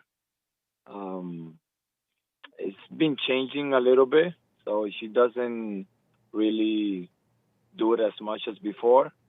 But she still, like, if she has any chance, she would talk negative about my father. Well, I want you to be straight up and be firm with her. Let her know if she ever does that again, you're not going to talk to her. Let her know that if she calls you every day, you don't want her to call you, do not call you every day. Tell her you're not her boyfriend, you're not her husband, and to stop trying to make you her boyfriend or her husband. That's what she's trying to, that's what mothers do. Mothers turn their sons into their husbands or boyfriends boyfriend, husband, right? And tell her that you know that she's trying to do that. You're not her husband, and to stop calling you every day. And if she does it, you're going to block her. Be matter of fact about it, but just don't be angry. Don't be angry. Yeah. Okay. And then, and if she does it, and she does it one more time after that, you block. Don't tell her again. Just block her. Right. You got to fight for your life from your mother because she will destroy you. And she will call it mother's love. Oh boy. Right. Okay. Yeah, I kind of sense that because my love life has been very difficult. I kind of been attracted to the same women. Like I'm a magnet for these type of women that are fatherless. Yeah. And yeah, I have 2 different baby mothers, and no now wonder I have your to name deal is with. Joel instead of Joel.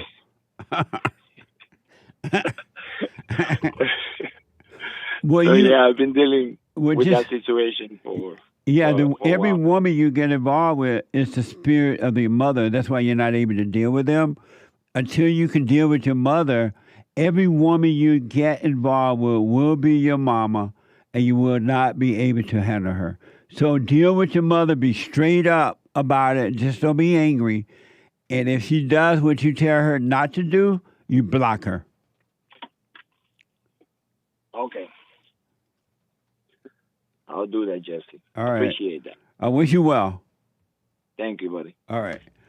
888-7753-773. Let me go to Jaden out of California. Jaden, welcome to the show. You're on the air. Jesse. Hey, all is well, Jaden. Amazing. It's time, Jesse. It's I've been what? waiting all week for this. I called in on Tuesday, and you said that Jesus never said that he was above us, or it never said that in the Bible. And I got a verse that's really going to debunk everything you said. You said you said you called Tuesday, and you said that Jesus said what now?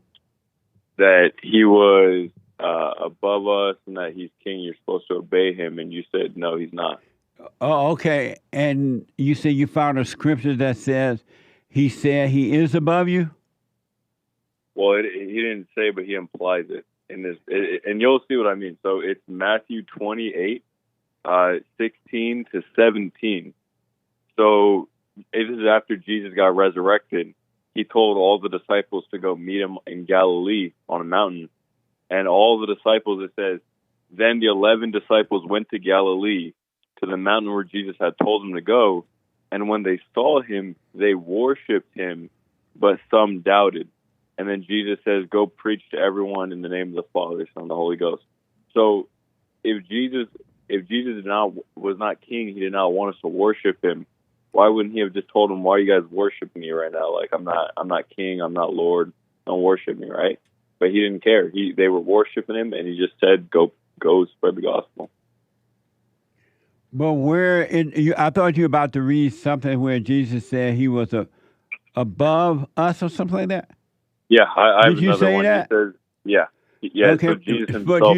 but you just read something else. You didn't read where he said he was above us. Yeah, I'll give you a different word. He said it himself. Jaden, I'm not sure what you're talking about. You say you called Tuesday, and you said that in the Bible, Jesus said he was above us. And so you're calling back today to show us in the Bible where Jesus said he's above us, right? Yeah. Okay, read that in the Bible where he says he's above us. Okay, I got you. I have a different verse than where he said it. Matthew 28 to 18. Then Jesus came to them and said, all authority in heaven and on earth has been given to me. So doesn't that make him a king if all authority is given to him? I'm still waiting for you to read where he said he was above us. Okay. He never One more time, said then I have to move on. Because you're not Okay, reading he it. You never said said- that Jesus said in the Bible that he was above us, and you called back, you said, to read to us where Jesus said he is above us, and so forth. You haven't done that. Well, okay, yeah, he never directly said it. I'll give you that. He didn't directly say it. So then but he why did implied you it. say it? He implied it very heavily. Jesus never implied anything. He was always straight up. So why do you Okay, say so what do you think of me? Why do you say he said it or implied that when he didn't? I'm trying to understand that. Well, that goes back to a different biblical question you have. Why do you trust your thoughts? My thoughts are telling me this is true, and I trust them. And that's why I trust my thoughts, because they lead me to the truth. And thoughts cannot lead you to the truth. The thoughts have you thinking right now that Jesus said he was above us, and then the thoughts have you thinking that, oh, he implied it. Why would you continue to listen to the lie of your imagination? Well, I don't think it's a lie. But you can't find it anywhere in the Bible, and so you've gone into where he implied it. Why don't you think that's a lie? Because Jesus spoke in parables that were implied. Why do you think that was a lie when he didn't say it, nor did he imply it? Jesus, the Father, his Father was working through him, and his Father quite clear for those who want to hear. And you just don't want to hear, you want to imply because you're living in your imagination. Why are you trusting your imagination when he tells you to, and he didn't even apply that. He tells you to bring every thought into captivity. Your thoughts are not his thoughts, your ways are not his. Why would you believe thoughts if he told you not to? That's a very good point. I don't know what else it could mean, though. What do you think that verse means then? Why would you believe your imagination when he told you not to? Because again, I don't think like it's my imagination. I just think I read it, and that's what I got from it. And so I didn't try to think about it. You know what I mean? Right. The devil gave it to you in your imagination. Why are you trusting your imagination? Period. Well, how do I know the difference between the devil giving it to me and God giving it to me? By not believing any thoughts about these things at all. When you stop believing those thoughts, then you will hear from the Father, the Spirit of the Father. Right, I'll know, right? Yes. Well, that's what I mean. I feel like I kind of just knew when I read this verse what it meant. But do you still think you knew? Well, no, I don't know. I'm sorry? I don't know. I don't think I know now. And so are you I think. Are you seeing that you've been listening to thinking and thinking is wrong? Oh, for sure. Like in my everyday life, but I haven't thought about it in the Bible.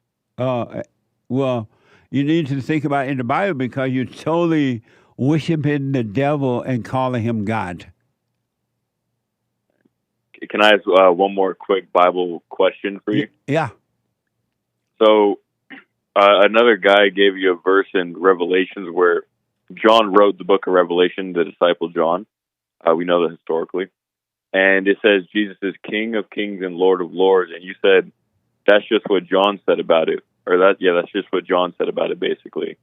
But why do you not trust John to tell you the truth when he was with Jesus? I understand that that's how John saw him, but that's not what Jesus said about himself. It's like, do you know that there are Christians today, even preachers, who believe that Jesus is God, and God said that, and Jesus said himself that he's the Son of the Father, and preachers and Christians believe that Jesus is God. So I believe that John and the people today believe what they believe. That doesn't mean that that's what difference, though. That doesn't mean that Jesus said that about himself. The difference is that no one today, no Pastor Bob in LA church is gonna know Jesus, but John was with Jesus the whole time, right? Like John was Jesus' favorite disciple. But why would John then lie about what Jesus is?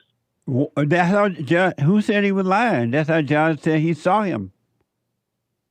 Okay, let me ask called you him that, and Jesus, in the same way that he was with John, he could be with you right now if you were to leave. Right.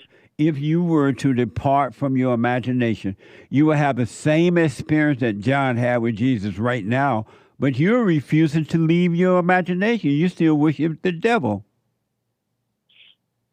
I agree on that part, but what I mean is John would have your knowledge, right? Because he was around Jesus like in the flesh, so he would have had what your knowledge is, like times 10 at least, because he was with Jesus, right? And your point is what? So then I'm asking you, why would I trust? I guess you're going to say you shouldn't trust you. You should do it yourself. So yeah. Never mind. Do you realize you are interpreting John? You're doing the same thing with your imagination concerning John that you did when you thought it was in the Bible that Jesus said he was above us. You still imagine John said and word saying, for word. but He said word for word that he's king. But you don't. But still, you're interpreting what he meant by that. You weren't there, so you don't know what he meant by that. How can I interpret when he word for word said Jesus is king? Why of do kings you and Lord of need lords? to interpret what John said? I don't. He said it. He just said it, and I'm saying what he said. But you also reading into that what that meant. Because it got you thinking that John meant that Jesus is king or whatever. Yeah, it says King of Kings, the King. Okay. Amazing. I would suggest, Jaden, do what you want, but you need to abandon your imagination. Bruh. Oh, I agree with you, though. I agree with that. I'm doing the silent prayer. Have you do Christians rule the world? Are they supposed to rule the earth? No, the Jews rule the world. Are the Christians supposed to rule the earth? No. You said the Jews rule the world? Yeah. Are you Jewish? No, I'm actually a quarter German. Do you love the Jews? I love the Jews, yeah. Oh, good. Well, you need to abandon your imagination. I agree. Is it in the Bible that the Christians are supposed to rule the world? Wait, where did it say that? I'm asking you, is that in the Bible? No, we're supposed to not rule the world. That's Satan who rules the world. So the Bible says you're not supposed to rule the world? Yeah, you're supposed to go live on a farm and shut up, have a quiet life. Amazing. All right. Thank you, Jaden. Thank you, Jesse. All right, buddy. 888-7753. 773 888-77 Jesse. Let me go to Andrew out of Minnesota. Andrew, welcome to the show. You're on the air. Hi, Jesse. Hey, Good Andrew. to talk with you. I've called before. I've actually called a few times. I was on the line quite a bit when the day you had Owen Schroyer on, but I didn't get a chance to get on, and I was on yesterday, but I didn't get a chance to get on, or a couple days ago. Well, I'm glad you made it today, buddy. Go ahead. I got a question. Is it okay for a man to cry? Is it okay for a man to cry? Yes. Do you cry? Well, that's the thing. I try not to cry anymore around women because that doesn't do any good. But sometimes I feel like, well, in the past I've cried a lot when I would pray, but that's not like, I'm not doing like a silent prayer. It would be more like an out loud prayer, like in the conscious, not really like a meditative prayer. Right. But, like, is it okay for a man to cry like in private alone while he's praying? Or is that crying like, is that ego? And do you cry? You cry? Yeah, I mean, sometimes. And why do you cry? That's what I'm trying to figure out. Like, I'm trying to figure out if So when you're crying, you don't know why you're crying? When you cry, when you're crying, do you know why you're crying at the time? Yeah, I mean, it's usually like when something touches my heart or I feel like emotional about something, like God says something to me on the inside, like I get a revelation and then a wave of emotion comes over me. But I don't know if that's my ego or what that is. Yeah, that's your ego. So if you get like a revelation from God, you shouldn't be crying. Right. Crying is not necessary. It's an emotion. Yeah. And yet, you shouldn't plan to cry or not to cry, because there is a time to cry. You may want to shed some tears at a funeral. It may be real, but you let the tears just come and go. Don't let anybody pat you on the back, and don't let anyone make you feel good about crying. But it's not something you should bank on.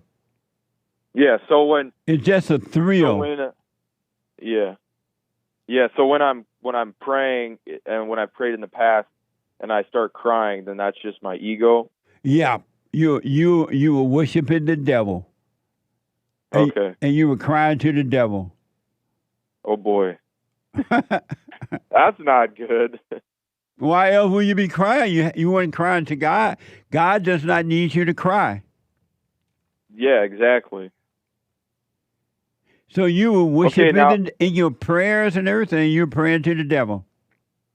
Yeah, that's crazy, because I grew up in a very like Pentecostal, Bible thumping environment. My dad was a minister. What a mess! And what a mess, Jesse. I don't know. I'm definitely relearning a lot about myself and God. Nice. But yeah, and then. No, so you don't need to be crying. The last thing you need to do is cry to God. God does not want you crying. He sent his son, and his son wiped away all your tears. Yeah. So the idea of crying about what you just said, that, like if I were to like cry about that, what is it? Where's that coming from? About him wiping away your tears? Yeah. Why would you cry about that? It's like an ego. Is that like an ego trip? Yes. You're just looking for some more thrills. You feel good when you cry because it feels like you're close to God, and it feels like you care, and it feels like you really had this voice from God. So it's the spirit of mama. Yes, 100%. Oh boy, what a mess. I'm also trying to work on my anger. Okay, not hold trying on. to work on it. Trying to. Hold on. Can you hold for a minute? Yeah. Okay, hold on. And while we're playing this song, you should cry with this song. It's going to make you cry. Listen. This is a tearjerker.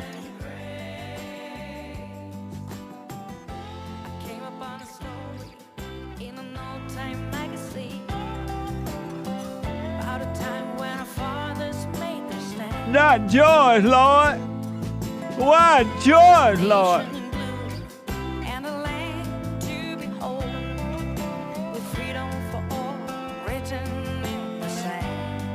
Back in a moment. Hate news, not the fake news. I'll be back in a moment.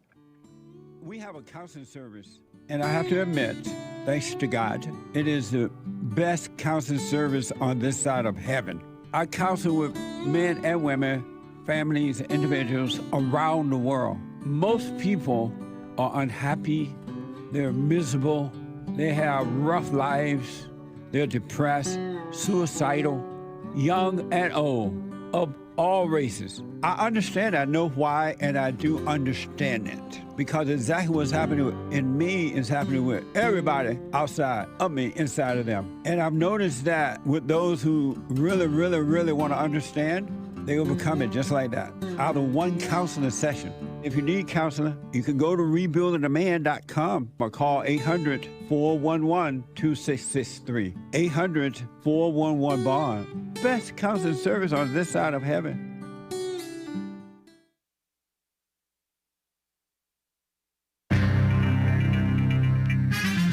A whole lot of mess going on in the world. This is the end of hour 2 already of Bible Thumper Thursday, October 3rd. Some hot days still to come, a little bit warmer.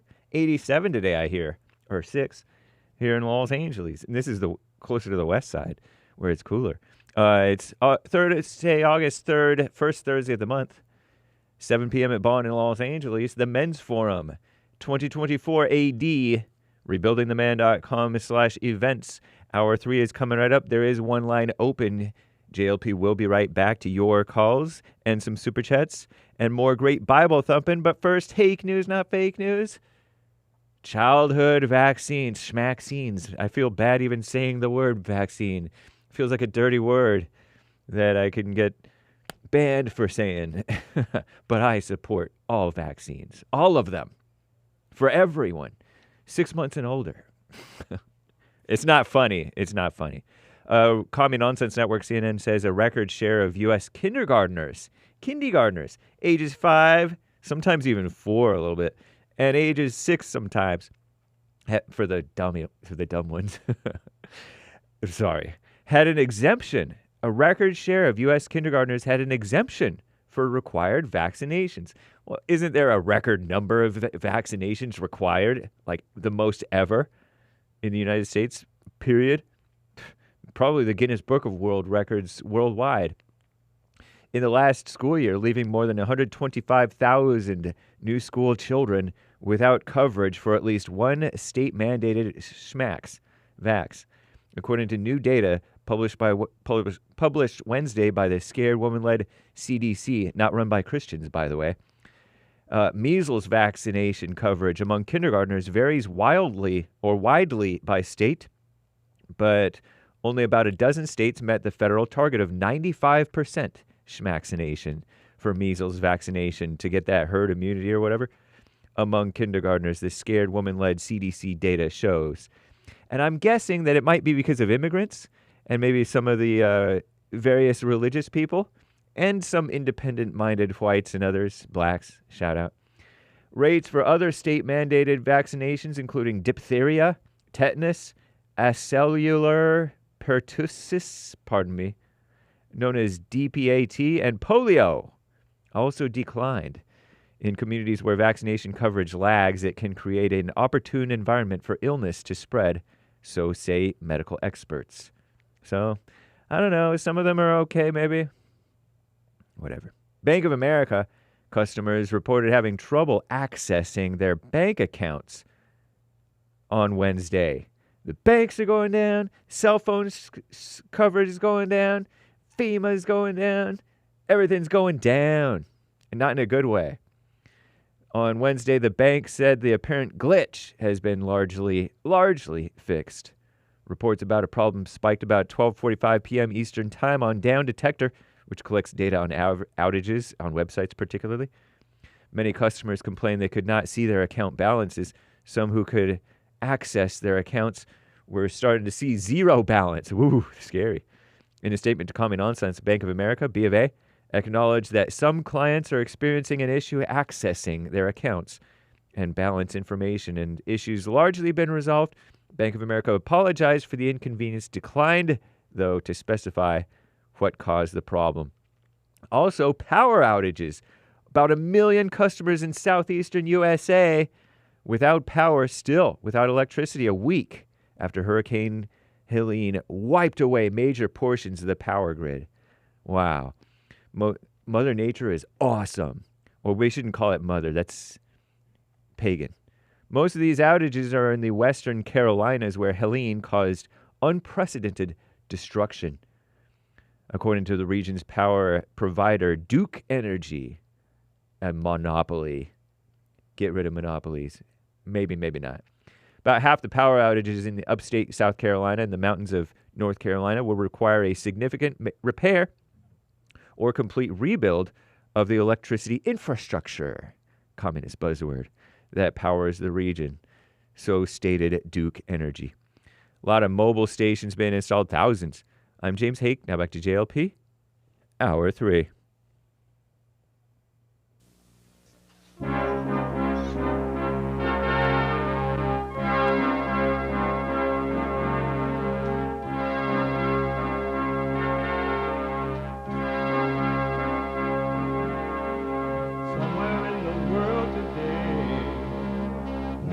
have to stand up strong, think the truth about themselves, to understand what went wrong. I know we can find a way. I know we can find a way. I know we can find a way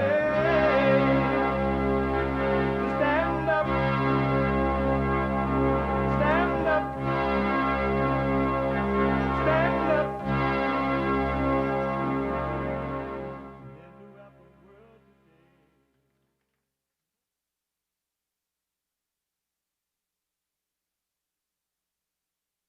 Uniting the races with truth instead of dividing them with lies. We're also rebuilding the family by rebuilding the man. I'm Jesse Lee Peterson. Welcome to the third hour of the show today. You can get involved by calling 888-7753-773. 888-77-JESSE. Jesse. Jesse. My biblical question for this week, and it's a doozy. Do you recognize a wave of pain that overtakes you? Do you recognize a wave of pain that overtakes you? You can listen to the show on your iPhone or iPad so that you don't miss it live. You can podcast. And it doesn't matter where you are or what you're doing. We are heard around the world by everybody and they mama.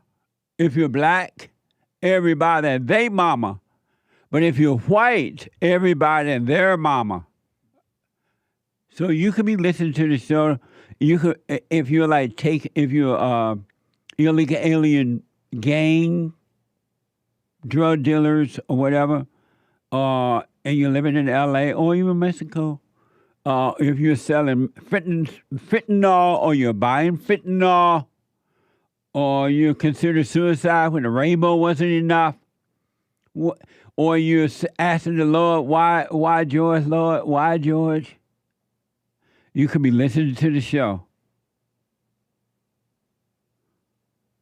on your iPhone or iPad by calling the listen line on TalkStream Live at 605-615-4131.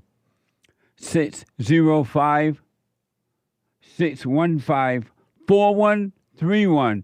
And to donate and have your comments read out loud, go to buymeacoffee.com. buymeacoffee.com/JLP Talk. Or Bond JLP Cash App. Bond JLP Cash App. It is Thursday, and every Thursday, for the new listeners, we take all calls, of course, but every Thursday, and Jaden, I need you to listen up after this intro. I have something for you. Hake is going to read something to you to try to help you, because I think you want what's right, Jaden, I can tell. Every Thursday, it is Bible Thumper Thursday.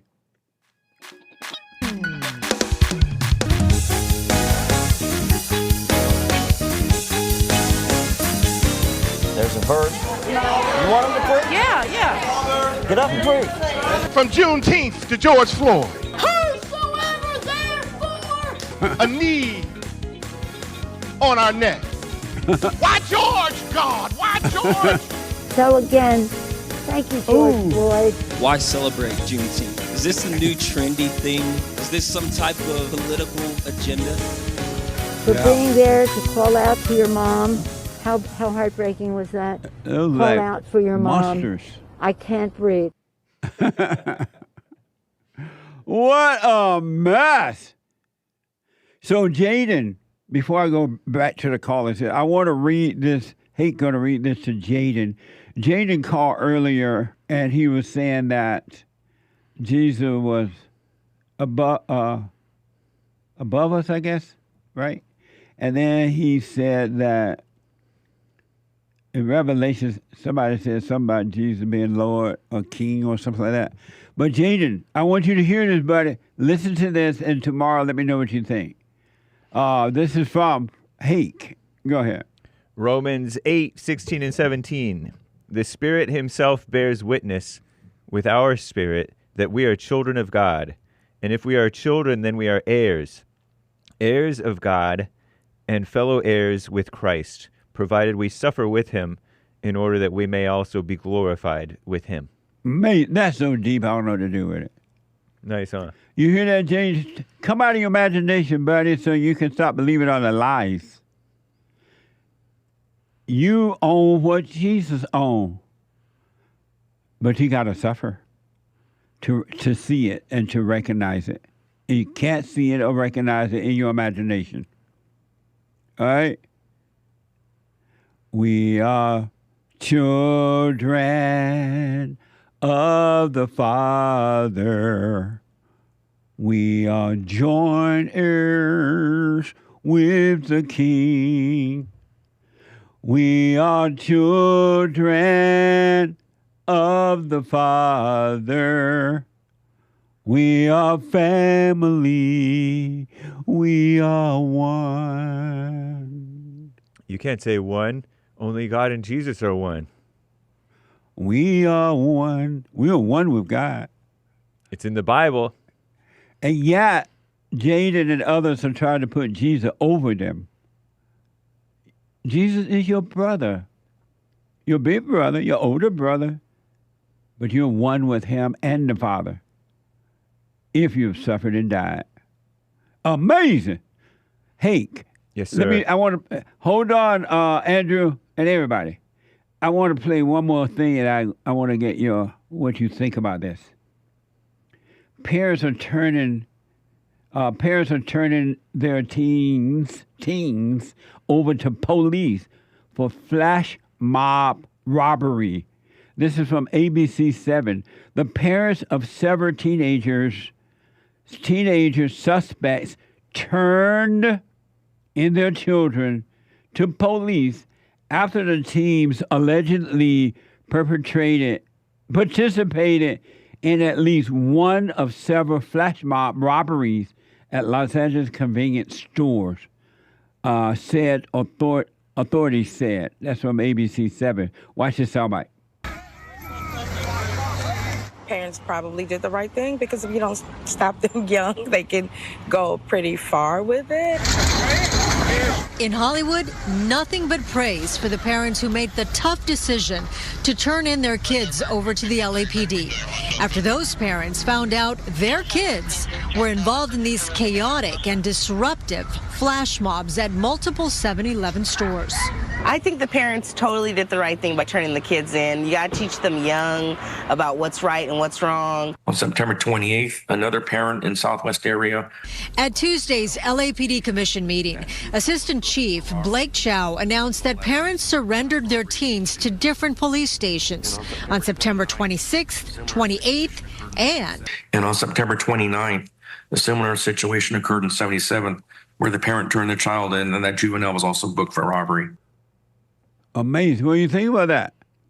That's wild. I was kind of glad to hear about it, but I noticed that they had only women, mothers talking on the camera. Always. And that's why they're stealing in the first place. Right. You know? I can't relate to having all my classmates or a bunch of them that I know stealing. I knew a couple of thieves when I was like in 7th and 8th grade when all the bad kids came in. Were you like that guy that's running for VP, representing the Democratic Party? He knows school shooters. He's friends with them. I know, something like that. He's friends. It made me kind of like him. But then he brought up David Hogg. I think he just meant victims and families or something like that. Lame. But anyway. But yeah, I didn't really know the bad kids like that. Although I started to know them later. And so I wouldn't have been influenced by my good kid classmates who had both parents for the most part. And so I just don't relate to that mindset of having a whole mob of people doing that as a young man. Because those aren't kids, they're young men. Right. And it's a rampant issue of out of control mothers playing like, oh, we got to teach right and wrong, but they didn't obviously teach right and wrong, or they wouldn't have been stealing in the first place. Yeah. And you can't teach right and wrong anyway. Right. You can't True. teach that to someone. That's why it doesn't stick. Yeah. You don't even know right from wrong. So how you going to teach it? It's kind of like your friend who called in the first hour. Jaden. No, Matthew. Oh, yeah, the Matthew. 20-year-old. Right. He was 16. Yeah. He listened to you since 16. Now he's 20. He fell in love, even knowing that it was kind of wrong. I mean, knowing right. what you... And that helped prepare him to take the discipline, if you will, in the right way. Good point. And hear you and understand you and understand about the memories and dreams and stuff. But still, he had to live it himself. Yeah, he had to go through it. Yeah. Amazing. Interesting. What do you think about that, Anchor Baby? The parents turning in their kids. Yeah, I was wondering, well, I guess teens means, sorry, I'm trying to put myself on here. I guess teens means less than 18, right? But I was Usually. thinking, if they're 18, but you don't like turn they them were still in. in high school. They were riding bicycles. Yeah, they're underage. I was Yeah. calling them young men because they're over 12. No. Nice. But I was thinking that if they're over 18, you leave them alone for that very reason, because you can't teach it. I'm trying to fix that. Jeez, there we go. Trying to talk and do that, but that you can't teach that, and that's why you would let them go. That you don't turn them in. You shut up. No. I mean, I thought that was really good that parents turned the kids in. Yeah, I'm glad they did that. Yeah, I thought it was amazing. In the good old days, if kids went to a store and they stole one item and your parents found out you stole it, they made you take it back to the store and tell the owner of the store, the clerk or someone, I stole this, I have to bring it back. They'll make you apologize and take it back. And then you have to work for them for free for a month. Like a slave. And so that And was still get beaten. good that the parents turned the kids in. So the kids probably don't even have fathers for them to be out acting like that anyway. Yeah. So they need some discipline. What do you think about that, Nick? Oh, makes sense. I was just making a joke. It didn't land. Oh, it didn't land? No, yeah. Turn them in. Turn Yeah. them in. Amazing. Okay. Thank you, guys. Yeah, thank you. Let me go back to Andrew out of Minnesota. 888-7753-773. That's one line open. Andrew, you said you have problem dealing with anger? Andrew? Let's see, would have been. Yeah, can you hear me? I can now. Go ahead. Okay, yeah.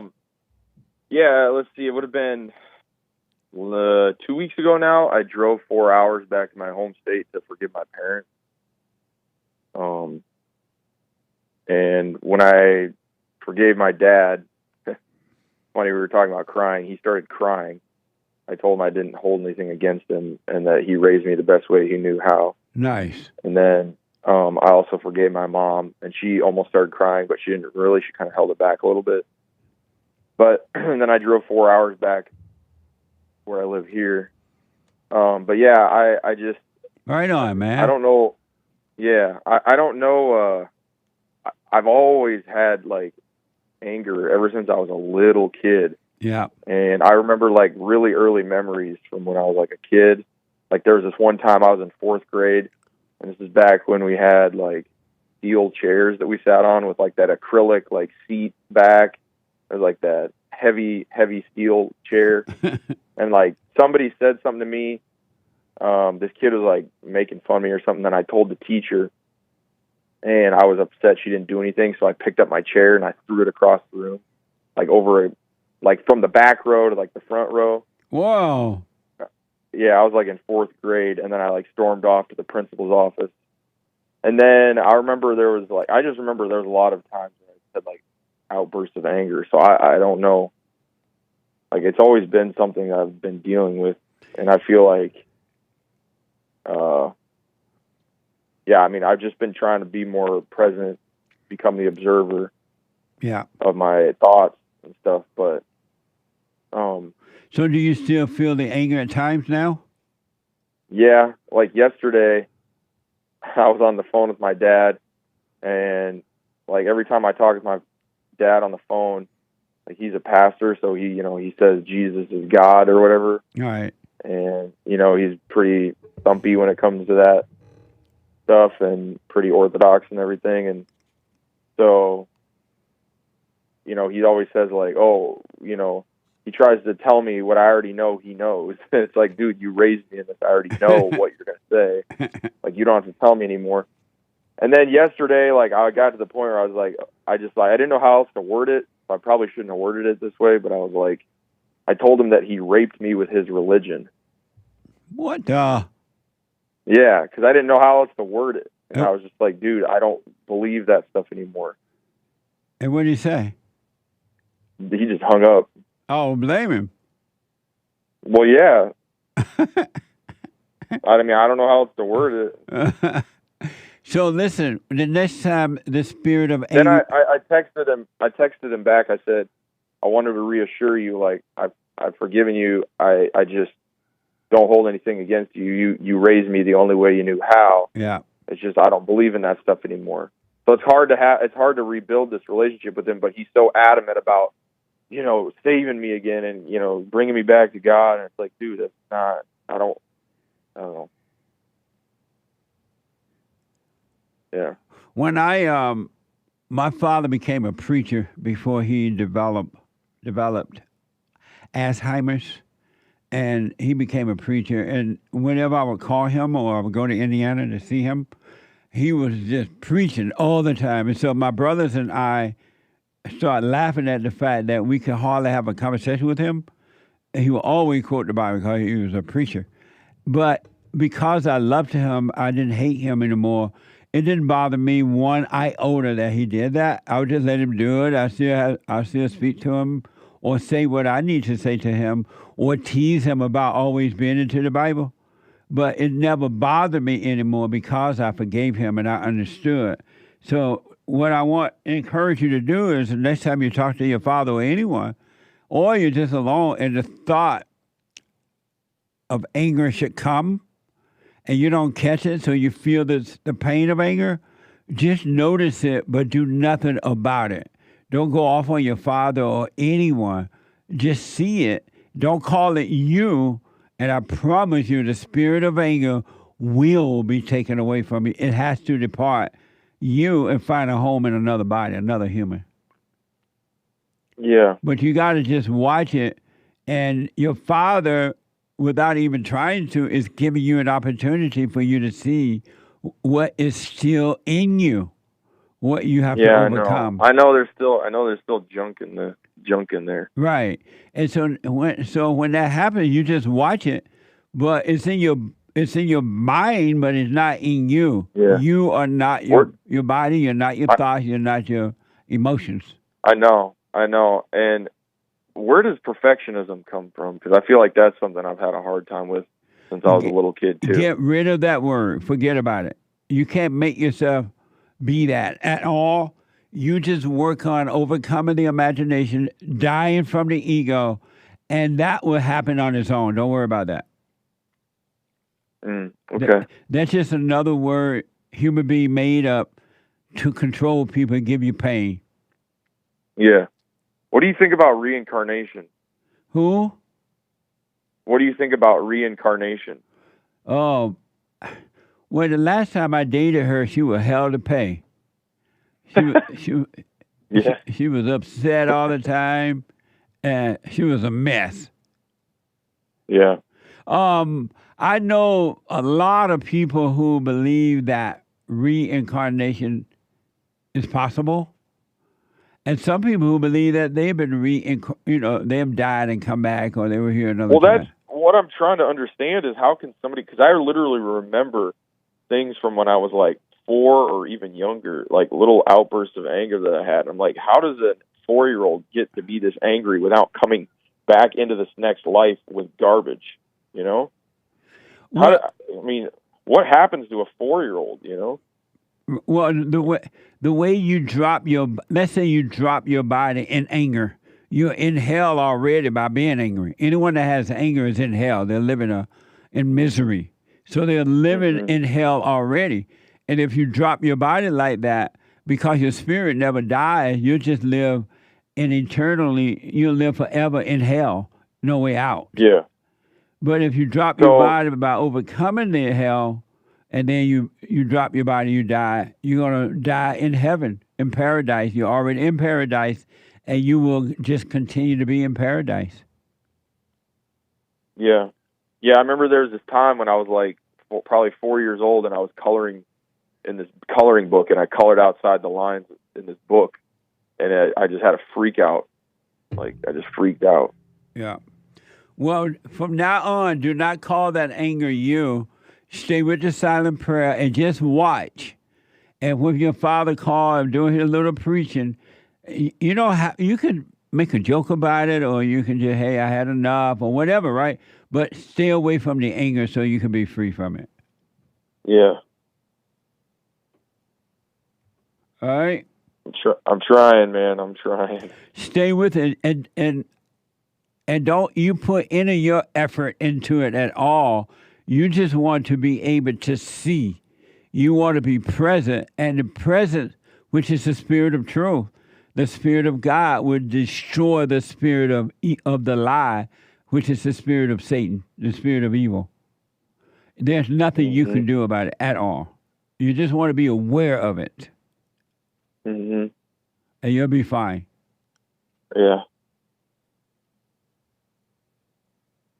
All right? Well, you've definitely been opening my eyes to a lot of stuff. Well, you stay with it, man. It gets, your mind will become clearer and clearer and clearer, and wisdom will always be available to you. Yeah. Yeah. Sorry. You about to cry? No. No, I was just clearing my throat. Oh. All right. All right, Andrew. Thank you, man. Yeah. Thanks, Jesse. I watch, like, your videos. Like, I just, like, every chance I get, I'm commuting between both of my jobs. I'll put on, like, one of your little 15-minute clips and just soak it up. And I'm just like, man, this guy knows, like, okay, so, man, I hate to tie up the line, but, man, I waited 4 hours the last couple times I tried to get on. So, you know what? I'm going to ask you one more question. All right. Okay, so I got a question. Well, actually, I called you one other time. I know you're black, so you might not remember this. But, I'm black as the ace of space. Black and slow. Yeah, but I was the guy that called and told you about the girl that called my work back to get my number or give me her number. Oh, yeah. Yeah, I remember now. I totally remember that. And I'm long. She's a long distance. We're 1,000 miles apart. But I feel like I wasn't even looking for a relationship. I wasn't even looking for anything. Right. And I was just working like 70 hours a week doing my own thing. And then she like reached out to me, and we've been talking now for probably 6 weeks. So, but I know you said that you kind of have to be in a fallen state to get married. Yeah. And I feel like I'm less in a fallen state now than I was 10 years ago. Yes. So it's not like I necessarily desire to be married or have kids, but at the same time, that thought creeps in like, well, what if I'm just like alone the rest of my life? Is that a bad thing, you know? And so are you asking me that? Yeah. Well, Paul said you're better off not getting married. I know. And so how are you, that thought about you're never going to be married or you're going to die alone, it's just a thought. It's another lie. And that's those spirit of evil trying to make you believe you need to get married or you're going to be alone. Let all thoughts pass. All thoughts are all lies all the time about anything. So that's a setup from the thoughts. Let it pass. Yeah. I just don't know what my purpose is if I don't get married. 'Cause I feel like there's like this cycle of birth that's taking place and it's been taking place for thousands of years. I don't understand. What's my purpose here? You think your purpose What's my purpose? You think your purpose is to make a baby? Well, no, not necessarily, but maybe it's just, I don't know, man. See, this is what I'm torn because it's like, I feel like there's things that I could bring to a family that would be good, but then I also feel like there's a lot I need to work on. Yeah, that's another lie from Satan. You have nothing to bring to a family at this point. Zero. Yeah, well, that's what I was going to say. I feel like there's a lot that I still need to work on. Yes, absolutely. And the idea that you have something to give to a family, you have this, are all lies. Don't believe that. You're consulting with the thoughts, and the thoughts are evil, and they're lying to you. Yeah, I think, you know what it is? I think it may be my ego, because maybe, like, my ego got the best of me when I saw that my parents' relationship and marriage fell apart. So I was like, oh, I'm going to try it and do it better. A lot of guys and ladies believe that I came from a bad parent, so I can be a better parent. But they don't know that those are lies that are coming from the thought. You can't be better. How you going to be better? It doesn't even make sense. Yeah. But they believe those thoughts, and they think that it's going to be better. And then they get married, they catch pure hell. Yeah. And that's the thing, like this girl I'm talking to, you know, she's like, she has baby fever. She's just like, I can't wait to be pregnant. I can't wait to be a mom. She's like, she told me that she felt like it was her calling. And I said, what makes you think that was your calling? She goes, well, God, I think it came from God that I'm supposed to be a mom, that God told me it's my calling or whatever. I was like, God told you that? That's the woman that you were married, and then she'll take your children and go to court and make you pay and take your children away from you. Really? When they say, God told me, run away. When God told them that they're supposed to have be a mom? Yeah, that's Satan telling them that. They're in their imagination calling him God. Whoa. God ain't going to tell nobody they need to be married. So what do you think God is, Jesse? Love. Yeah. But you can't see that. No, you live it. Yeah. You walk by it. You live by it. It is life. Yeah. And so your purpose in life is to overcome hell. That's your purpose. Yeah. Yeah. Yeah. Man. It's just blowing my mind, Jesse. And so with this girl, just have fun like you're doing. But when she tell you all this Christian stuff about, oh, God told me I would be married, I just feel it. I can't wait to have babies. Yeah. That's a setup. Well, so, yeah, here's part of the thing. She grew up, she's like Catholic. Oh, God. And I didn't grow up Catholic. Yeah, I know. I didn't grow up Catholic. I grew up Protestant, but I still grew up a Thumper. But she's more, you know, liturgical Thumper, you know, like Catholic, trad-cath, traditional Catholic. Yeah. And she grew up in a private Catholic school, K through 12. Well, again, just, you know, don't get out of your head about this is the one, or I'm married, I wonder if there's some guy. Yeah. All that's from the devil. Yeah, I told her, I said, I have to trust God with our future. I put it in God's hands. Yeah. And she really going to go God on you now since you said that. She'll go, boy. God told me I need to have a baby. Oh, I can't wait. I believe you from the Lord. Oh, no, Jesse. I can't wait. And it's natural for women to want to get married and have children. It's a natural thing for a woman. But and God is not telling them that, though. Yeah. Yeah, you know what? You said, I saw one of your videos the other day, and boy, you blew my mind. So it was a video, you were talking with this guy about how you're supposed to see your wife as your daughter. Yes. And oh my goodness, man, Jesse, that blew my mind. Because I will tell you this much. I have had girlfriends in the past. Yeah. And there's like, okay, I'm gonna be straight up honest with you, okay? There's some girlfriends I've had in the past. Yeah. Where it was like a lust thing. Yeah. And, you know, all I wanted to do was, you know, bump uglies. Yeah. And then there's been other girls in the past that weren't as pretty. And like I had this like sense that I was like, oh, I should, you know, it was more of like a caring, like nurturing. Well, let me tell you this. Once you marry and you make all the babies you want, your wife will become your daughter. Thank you, man. I got to take a break. Andrew, call me again. Yes, sir. All right. The treasure chest is now open on D Live. Back in a moment.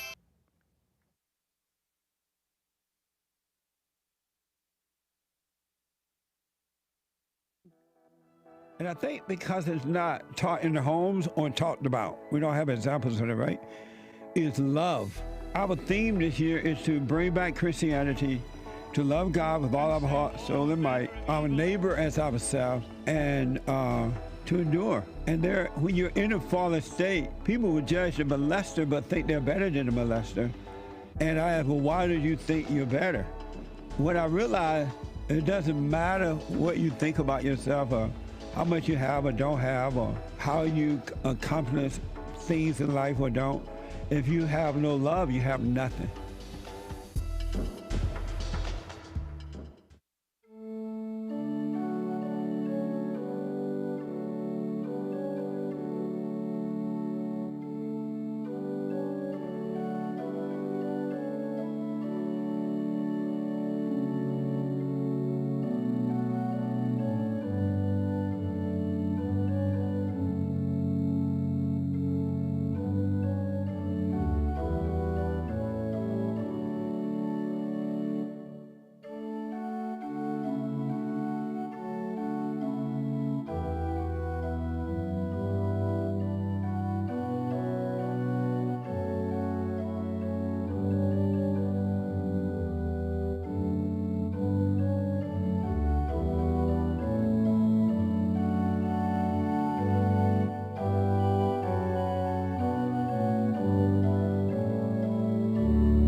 Okay, welcome back. 888-77-JESSE, 888-7753-773. The Hake report is coming up at the top of this hour. The Hake, H-A-K-E report.com from 9 to 11 a.m. Pacific time. And then JLP Friday TV, he black, JLP Friday TV. And at 11 a.m. and at 4 p.m., the American Anchor Baby. The American Anchor Baby at 4 p.m. today, Pacific time. Energy all over the place, everywhere. And the men's forum tonight. Come on down, guys. Doors open. We start at 7 p.m. The men's forum tonight, every first Thursday night. I want to go quickly back to, to Preston, who's been waiting a minute. Preston is a first-time caller out of Los Angeles. Preston, welcome to the show. You're on the air. Hey, Jesse, how are you? All is well. Thanks for holding. Yeah, so I just want to say thank you, first and foremost, because in the last 3 months of listening to you, my life has changed. I'm doing the silent prayer on an almost everyday basis. Right on. I forgave my parents. This last week was especially hard in my life. 10 years ago, my brother was killed, and it's fractured our family. And I was able to, rebuild a really good relationship with my parents, which was very strained for a really long time. And it's helped me become a better man. But being able to listen to you and forgive them made me even stronger in everything that I've been doing. But my main thing that I wanted to talk to you about and ask you is my wife is Christian, and I grew up Catholic. I was away from the church for quite some time. But I've been recently going back, and she's been going this year. And it's brought us closer at times, but it's also kind of driven a wedge between us because my wife is, sorry to say, she's liberal, and I'm conservative. And the last caller that you had on was actually he just brought up a really good point about, like, you did have that episode about, your wife is like your daughter in that sense. Yeah. And ever since I started looking at her like that, it's made me kind of like, just like mind blown at like some of the things that she thinks and some of the things that she believes. And I'm wondering like what I can do to kind of lead her to the right things, like it's just been really frustrating. Well, you just be absolutely honest with her. Tell her the truth about herself or whatever when she get angry or when she lost in imagination. You tell her the truth, but don't be angry. And if she refuses to receive the truth, let her suffer in her hell. And when she complains about her suffering, just let her know, I told you, you got to forgive. You got to drop your anger. You're in hell. But there's nothing else you can do. She has to want to come out of her hell. She has to want to overcome it. And then the truth will bring her out. There's nothing you can do. Yeah, but she's not necessarily like even angry. She's just more like ignorance is bliss kind of thing, where she's like, well, these things don't affect me. These things don't, impact my life. But like, for instance, she wants to have a child, and I don't right now. And I feel that way because, we're not in the place to be able to responsibly bring a child into this world. And she said something to me that was like, well, I can. And I said, but you're in a marriage. You're with me. Yeah. You're not a single person. Yeah. So I'm being logical about things. I'm a man, and I've had beta tendencies in the past when it comes to this relationship over the last decade. And I've recognized that. And these things are things that my father told me, like, son, you gotta, put your foot down with these certain things, and it's just not an option. And I've recognized those things now, and I've changed those things over the last couple of years of this marriage. But it's like nothing I say gets through to her in terms of a logical thing. And I recognize that she's also a female, and she thinks with her feelings as opposed to like thinking with her mind. Well, she is I just angry. don't know what to do. She is angry. That's why she's illogical. She's living in her imagination. So she believing everything that's wrong because she's angry. She cannot see. Angry people cannot see. Even the Bible thumpers, they can't see because they're angry. They read the word and they're seeing things in the Bible that's not even there because they're living in their imagination. So your wife is angry. And what I would recommend is that you stop being angry, and you're doing the right thing by not making a baby with her until you're ready, because if you do it and you're not ready for it, she may still do it anyway, but she's going to destroy your child and you by taking your child away from you. Yeah, that's what I'm afraid of. I mean, I grew up really well off, really great parents. Things were rocky and tumultuous at times of our lives, but whose life is perfect? But you did not have really great parents. That's why you're lost. That's why you married the wrong woman.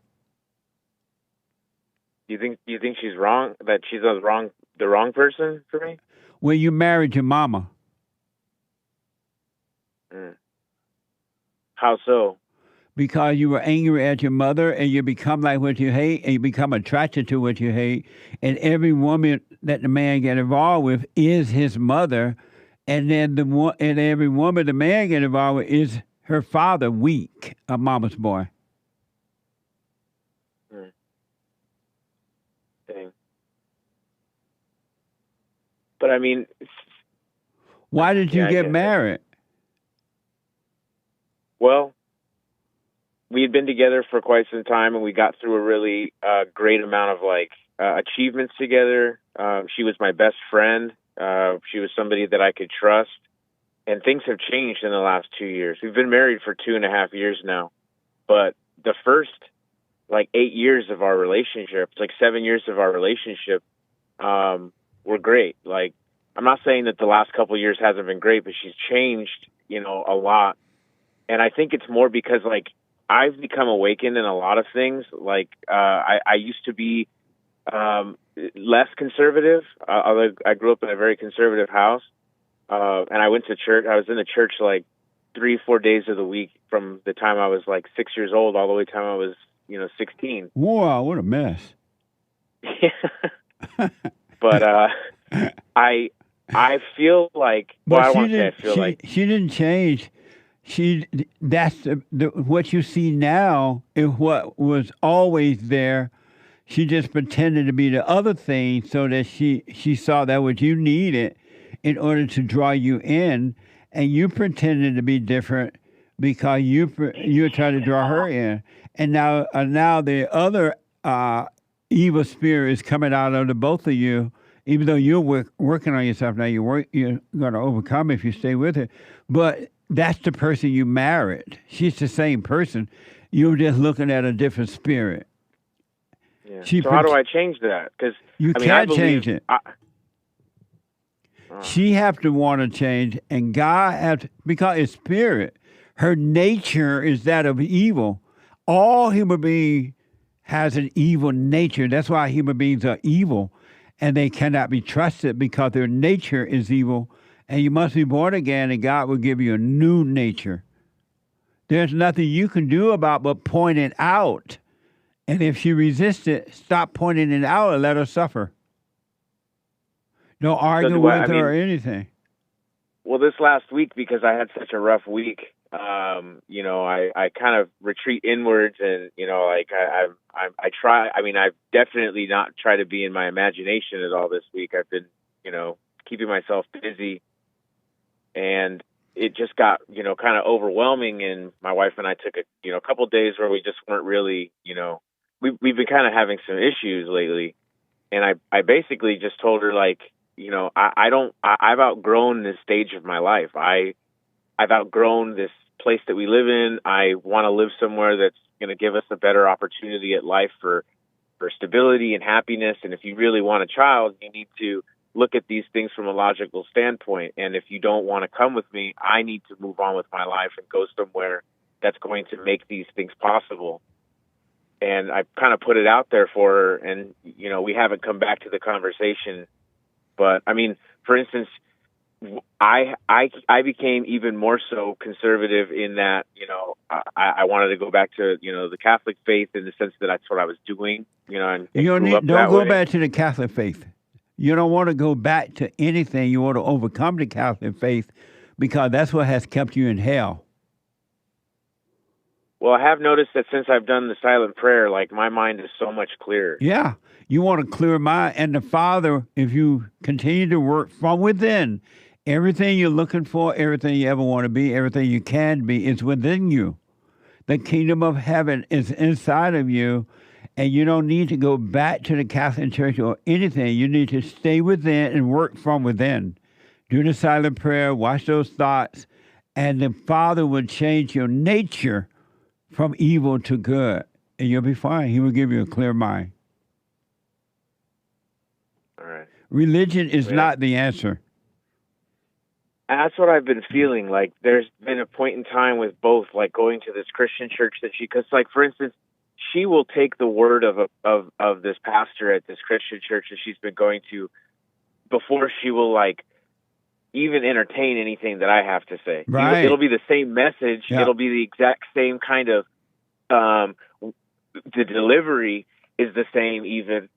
And she will take it from, you know, this pastor, and even that makes me feel uncomfortable, because, like, he's during the service, he's like trying to push this book onto people that he wrote, and it's like, that's not why we're coming there. That's not why we're. Well, she hates you. There. She hates you, and you hate her. You guys don't love one another. And she hates the pastor too. It's just that the pastor catered to her right now. But if he ever spoke any truth to her at all, she would leave the pastor too. And she would find another pastor to make her feel good. See, and that's what I thought. Like, I mean, not that I hate her. No, you hate her. I don't think that she. That's why you get angry now. What? I'm resentful. I'm resentful. That's anger. Anger is hate. Hate and hatred is of your father, the devil. Yeah.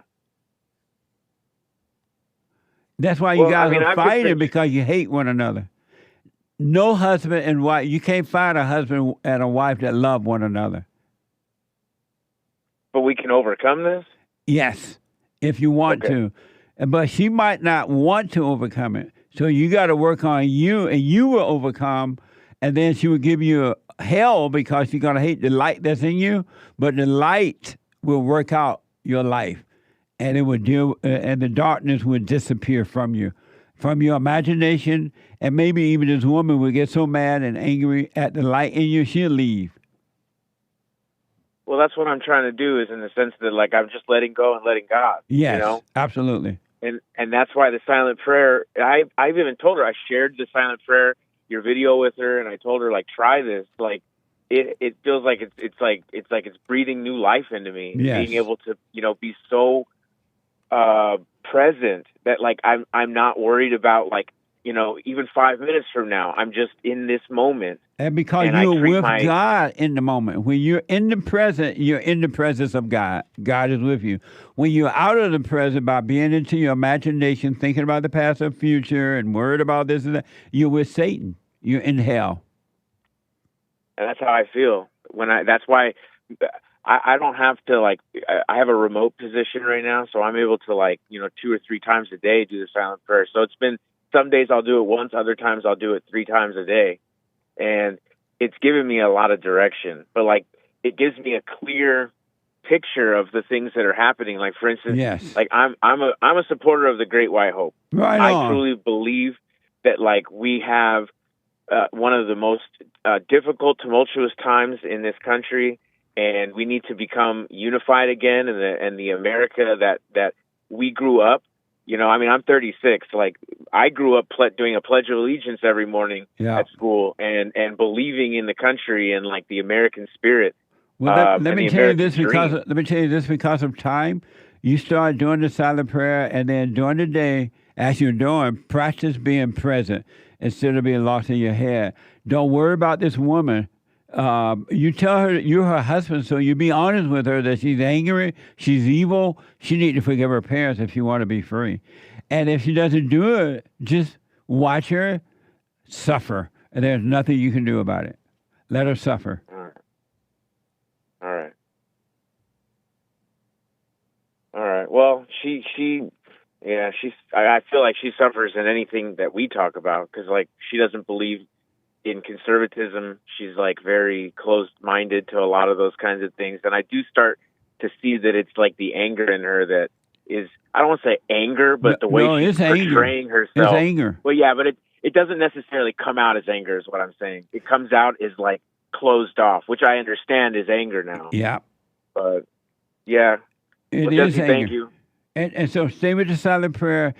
One quick question. When you say your brother was killed or something, you said that, right? Yes. And you said it brought strife between your family?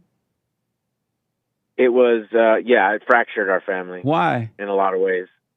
Why did it do it, period? Why did it do it at all? Yeah. Well, my parents were in a tough time of their marriage, I think, and it pushed them even further away. My older siblings are quite a bit older than me, like they're 13 and 11 years older than me, and my little brother and I, we're 3 years apart. So when he died, it made everyone feel kind of a lot further apart from each other. So for like 5 years or so, like there was like almost no family gatherings. And so they just used that as an excuse to continue hating one another as they were already doing. Yeah, I think that is the case. Yeah, and I've grown to see that. I go to therapy, and I kind of worked these things out. And you tell a woman your problem? No, I see a man. Oh, what? You probably know more than the therapist does now. Well, he's helped me a lot, and the thing is white? I don't necessarily. Yes. Oh. Well, yeah, he's white. I don't consider him like a therapist anymore. I consider him like a mentor, somebody that I can kind of talk to, and he can give me advice through his lens, because I know that I don't see everything. But what I've noticed is like I'm at a time of my life where like I have done work on myself for the last 10 years. I've been in therapy and doing the things that I'm supposed to have done. I went back to school. I've done things to help myself I've done things to put myself ahead of where I was yesterday. And I've done that every day for 10 years plus. Do you pay your mentor? I do. Why you pay your mentor if he's a mentor?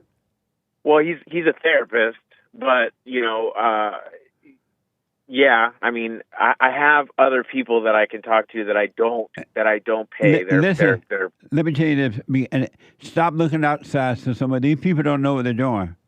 They don't know what they're telling you. They don't know. Unless somebody tell you, giving you some practical advice on how to run your business and blah, blah, blah. You start looking within, and the Father will guide you. Okay. You have a teacher within you. Stop relying on the world so much. Okay. It's time to grow up. What the? Yeah, you're right. You're right. Is you white? I am mixed.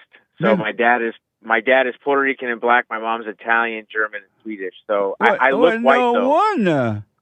I look white. And people... Everybody want to pass for white. I've had a weird amount of people... Well, I mean, in Los Angeles, I've had a lot of people tell me, like, I'm white passing and stuff, and I don't understand. I grew up white. I grew up Italian. That's right. You better be white. More than anything else. But at the same time, my dad grew up in one of the roughest neighborhoods in one of the roughest cities, and he said, son, it doesn't matter what color you are. Treat people with respect and love. That's right. And you'll be fine. And I've never looked at things like that. That's why when I hear you say things about, like, black people or white people or things that it's just like, I understand there's differences between people, but I've never looked at people through the color of their skin or anything. I've just treated people with respect and love. And you always ask people, like, do you love this person? Do you love this people? I love black people. I love white people. I love Asian people, Hispanic people. I even love, like, the illegal aliens, anything like that. I don't have tolerance for certain things that they do, but I don't have hate for them. I don't have ill will. I got to run, man. But that I've worked. Do you love the Jews? You ain't mentioned the Jews. I love the Jews. Nice. I love everybody, Jesse. Right on. And you've helped teach me so much. And again, I know you talked to me about some things, and I'm going to call back again. But I appreciate you. Yeah. You changed my life in a lot of ways, and thank you. Yeah, call me again because I do want to ask you more about when your brother died and how that whole thing panned out. Okay, I will definitely do that, Jesse. You be blessed. All right. Stay with the silent prayer. Do not make a baby with this woman at this point. Wait and see, and you'll be fine. Heck no. Okay, that sounds good. Thanks, Jesse. All right, buddy. Amazing. Super chat. Super. Super chats. Colby with a K bought a coffee. Amazing show, Jesse. Thank you for sharing the truth. How does one forgive their father if he's already dead? By realizing that he can help himself just as you can help yourself. Your mother can help herself. Your father loves you, but he can help him the best way he could, but he couldn't help it. Then you will forgive him. When you realize he can help it, he did the best he could. Thank you. There's also a playlist on YouTube, How to Forgive Dead Parents or Someone Else Who Has Died. Oh, nice. On the JLP channel. Games for Thank you. With the Rumble rant. What about the DAMN? Damn. What? You know how you said the HE double toothpicks? Right. And the BI something H? What? The B word, the H word. What about the D word? DA, like darn, but the real curse word? Like, damn, George. Right. Remember that movie, Damn, George? No, I don't remember that movie. Oh. Games for Rec wants to know about that one. That word? That is the cuss word. Oh, yeah, that's a real cuss word. Don't curse. No, don't use that one. Finkel Dinkle on X. Love you, Jesse. You're the man. Thank you. I appreciate it. Thanks for your support. Also on X, Frost544 asks. In response to you talking about males trying to get women to like you. Yeah. You have the wrong mindset. Yeah. What about a good, godly woman? Ain't no such thing. Listen, folks, ain't no such thing as a good, godless woman. Godly woman. That's a made-up lie from the woman. Don't look for it. Only seek what is right. Seek the truth within, and the truth will add unto you. No such thing as a godly woman, all right? Thank you. Appreciate it. Trippy Trip bought a coffee. Any advice how to quit smoking? Yeah, become aware that you are smoking. Don't judge yourself, but be aware of buying the cigarette, lighting it up, putting it in your mouth, snorting the smoke, and just be aware and it'll be taken away from you. Sion with the coffee. Ooh, Hake showing his arms like you with the polo shirt, Jesse. I know, yeah. That's a nice shirt, too. Where the wholesome white ladies at. That's right. Thank you, Sion. You're right. It's I told him it's a rare nice shirt. Just call me Mike. Hi, Punchy. Biblical question. Do you recognize a wave of pain that overtakes you? I do recognize a wave of joy when I eat spicy Mexican food. The next morning at the bathroom, I recognize a wave of pain from you-know-where. Gross. Just call me Mike with another coffee. I can't believe that Doyle is still alive. Was it a troll? No, that was Doyle. Did you call him after? I did. I'm going to call him today. Nice. Alan, thank you. Alan Balmer, 3 coffees. Whenever I hear a man say, happy wife, happy life, I weep like Jesus did. Absolutely. When he say happy wife, he's telling you he's in misery. He's catching pure hell from his wife. What the? And licking boots. Thank you. Terry bought a coffee. Happy Bible Thumper Thursday, y'all. Deuteronomy 4:20. But the Lord has taken you and brought you out of the iron furnace, out of Egypt, to be his people, an inheritance, as you are to this day. Thank you. An inheritance. The Spirit of the Lord is upon me. I would dance like David danced. I would dance and I would shout. I would dance like David danced. Thank you. Sion with an unpithy coffee. Jesse JD Vance, the beta. I don't see any hillbilly about him. I guess he made it out, which is good for him. He has good connections to the tech companies. PayPal guy is his best friend. I'm sure he's going to lead us to the AI future along with Elon Musk. I think Trump's sons, who probably influenced him to pick him. I still don't like him. No, JD is the man. See, what the? He didn't do anything for Ohio, and I know people who live there. All he's doing is showing his face from time to time and hiding. Wow. Did you watch that debate with him, Sia? Let me know. Let me know what you thought. JD is the man. He is Donald Trump Jr. Thank you, Sia. And we'll have to read the last 3 or 4 tomorrow. Thank you all. I do appreciate it. I am so out of time. What happened with the time? Get on the straight and narrow. Stay there. Really. Live from within. There is another world, another life, a real reality inside of you, not outside of you. Live from within. It's for all who want to enter into the kingdom, but you must forgive. You got to admit you're a sinner. Sinning is anger. Stop sinning, meaning being angry, and you can be free. Be free. Isn't that amazing? Rick out of Hampton, Virginia. Justin out of California. Juan out of Washington State. And the caller just dropped. Call me back tomorrow. It's open live Friday. And I'll try to get to as many as I can. Hake is coming up now, the Hake Report. Joel Friday after Hake and the Anchor Baby at 4 p.m. Bye.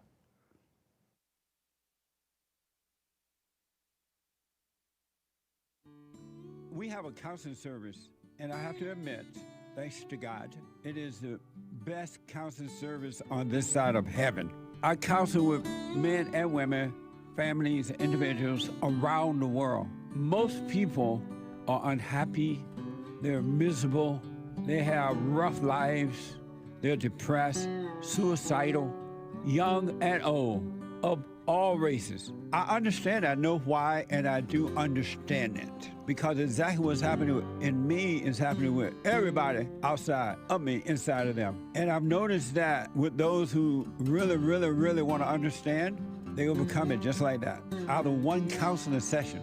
If you need counseling, you can go to rebuildingaman.com or call 800-411-2663. 800-411-BOND. Best counseling service on this side of heaven. I read or heard that some Republicans are starting to pull their advertisements from Google or whomever, right? Because so many conservatives are being shut down, discriminated against, shadow banned, and all that kind of stuff. So conservatives are starting to fight back. It is happening to us too. I'm just taking it one day at a time. But you can go to JLPtalk.com and find all the ways to support us. You can check out rebuildingdemand.com and support our nonprofit organization. You can call 800-411-BOND, 800-411-2663. And don't forget to like, subscribe, follow, share, and Sunny. And also, we have thefathersstate.tv. Ring the bell.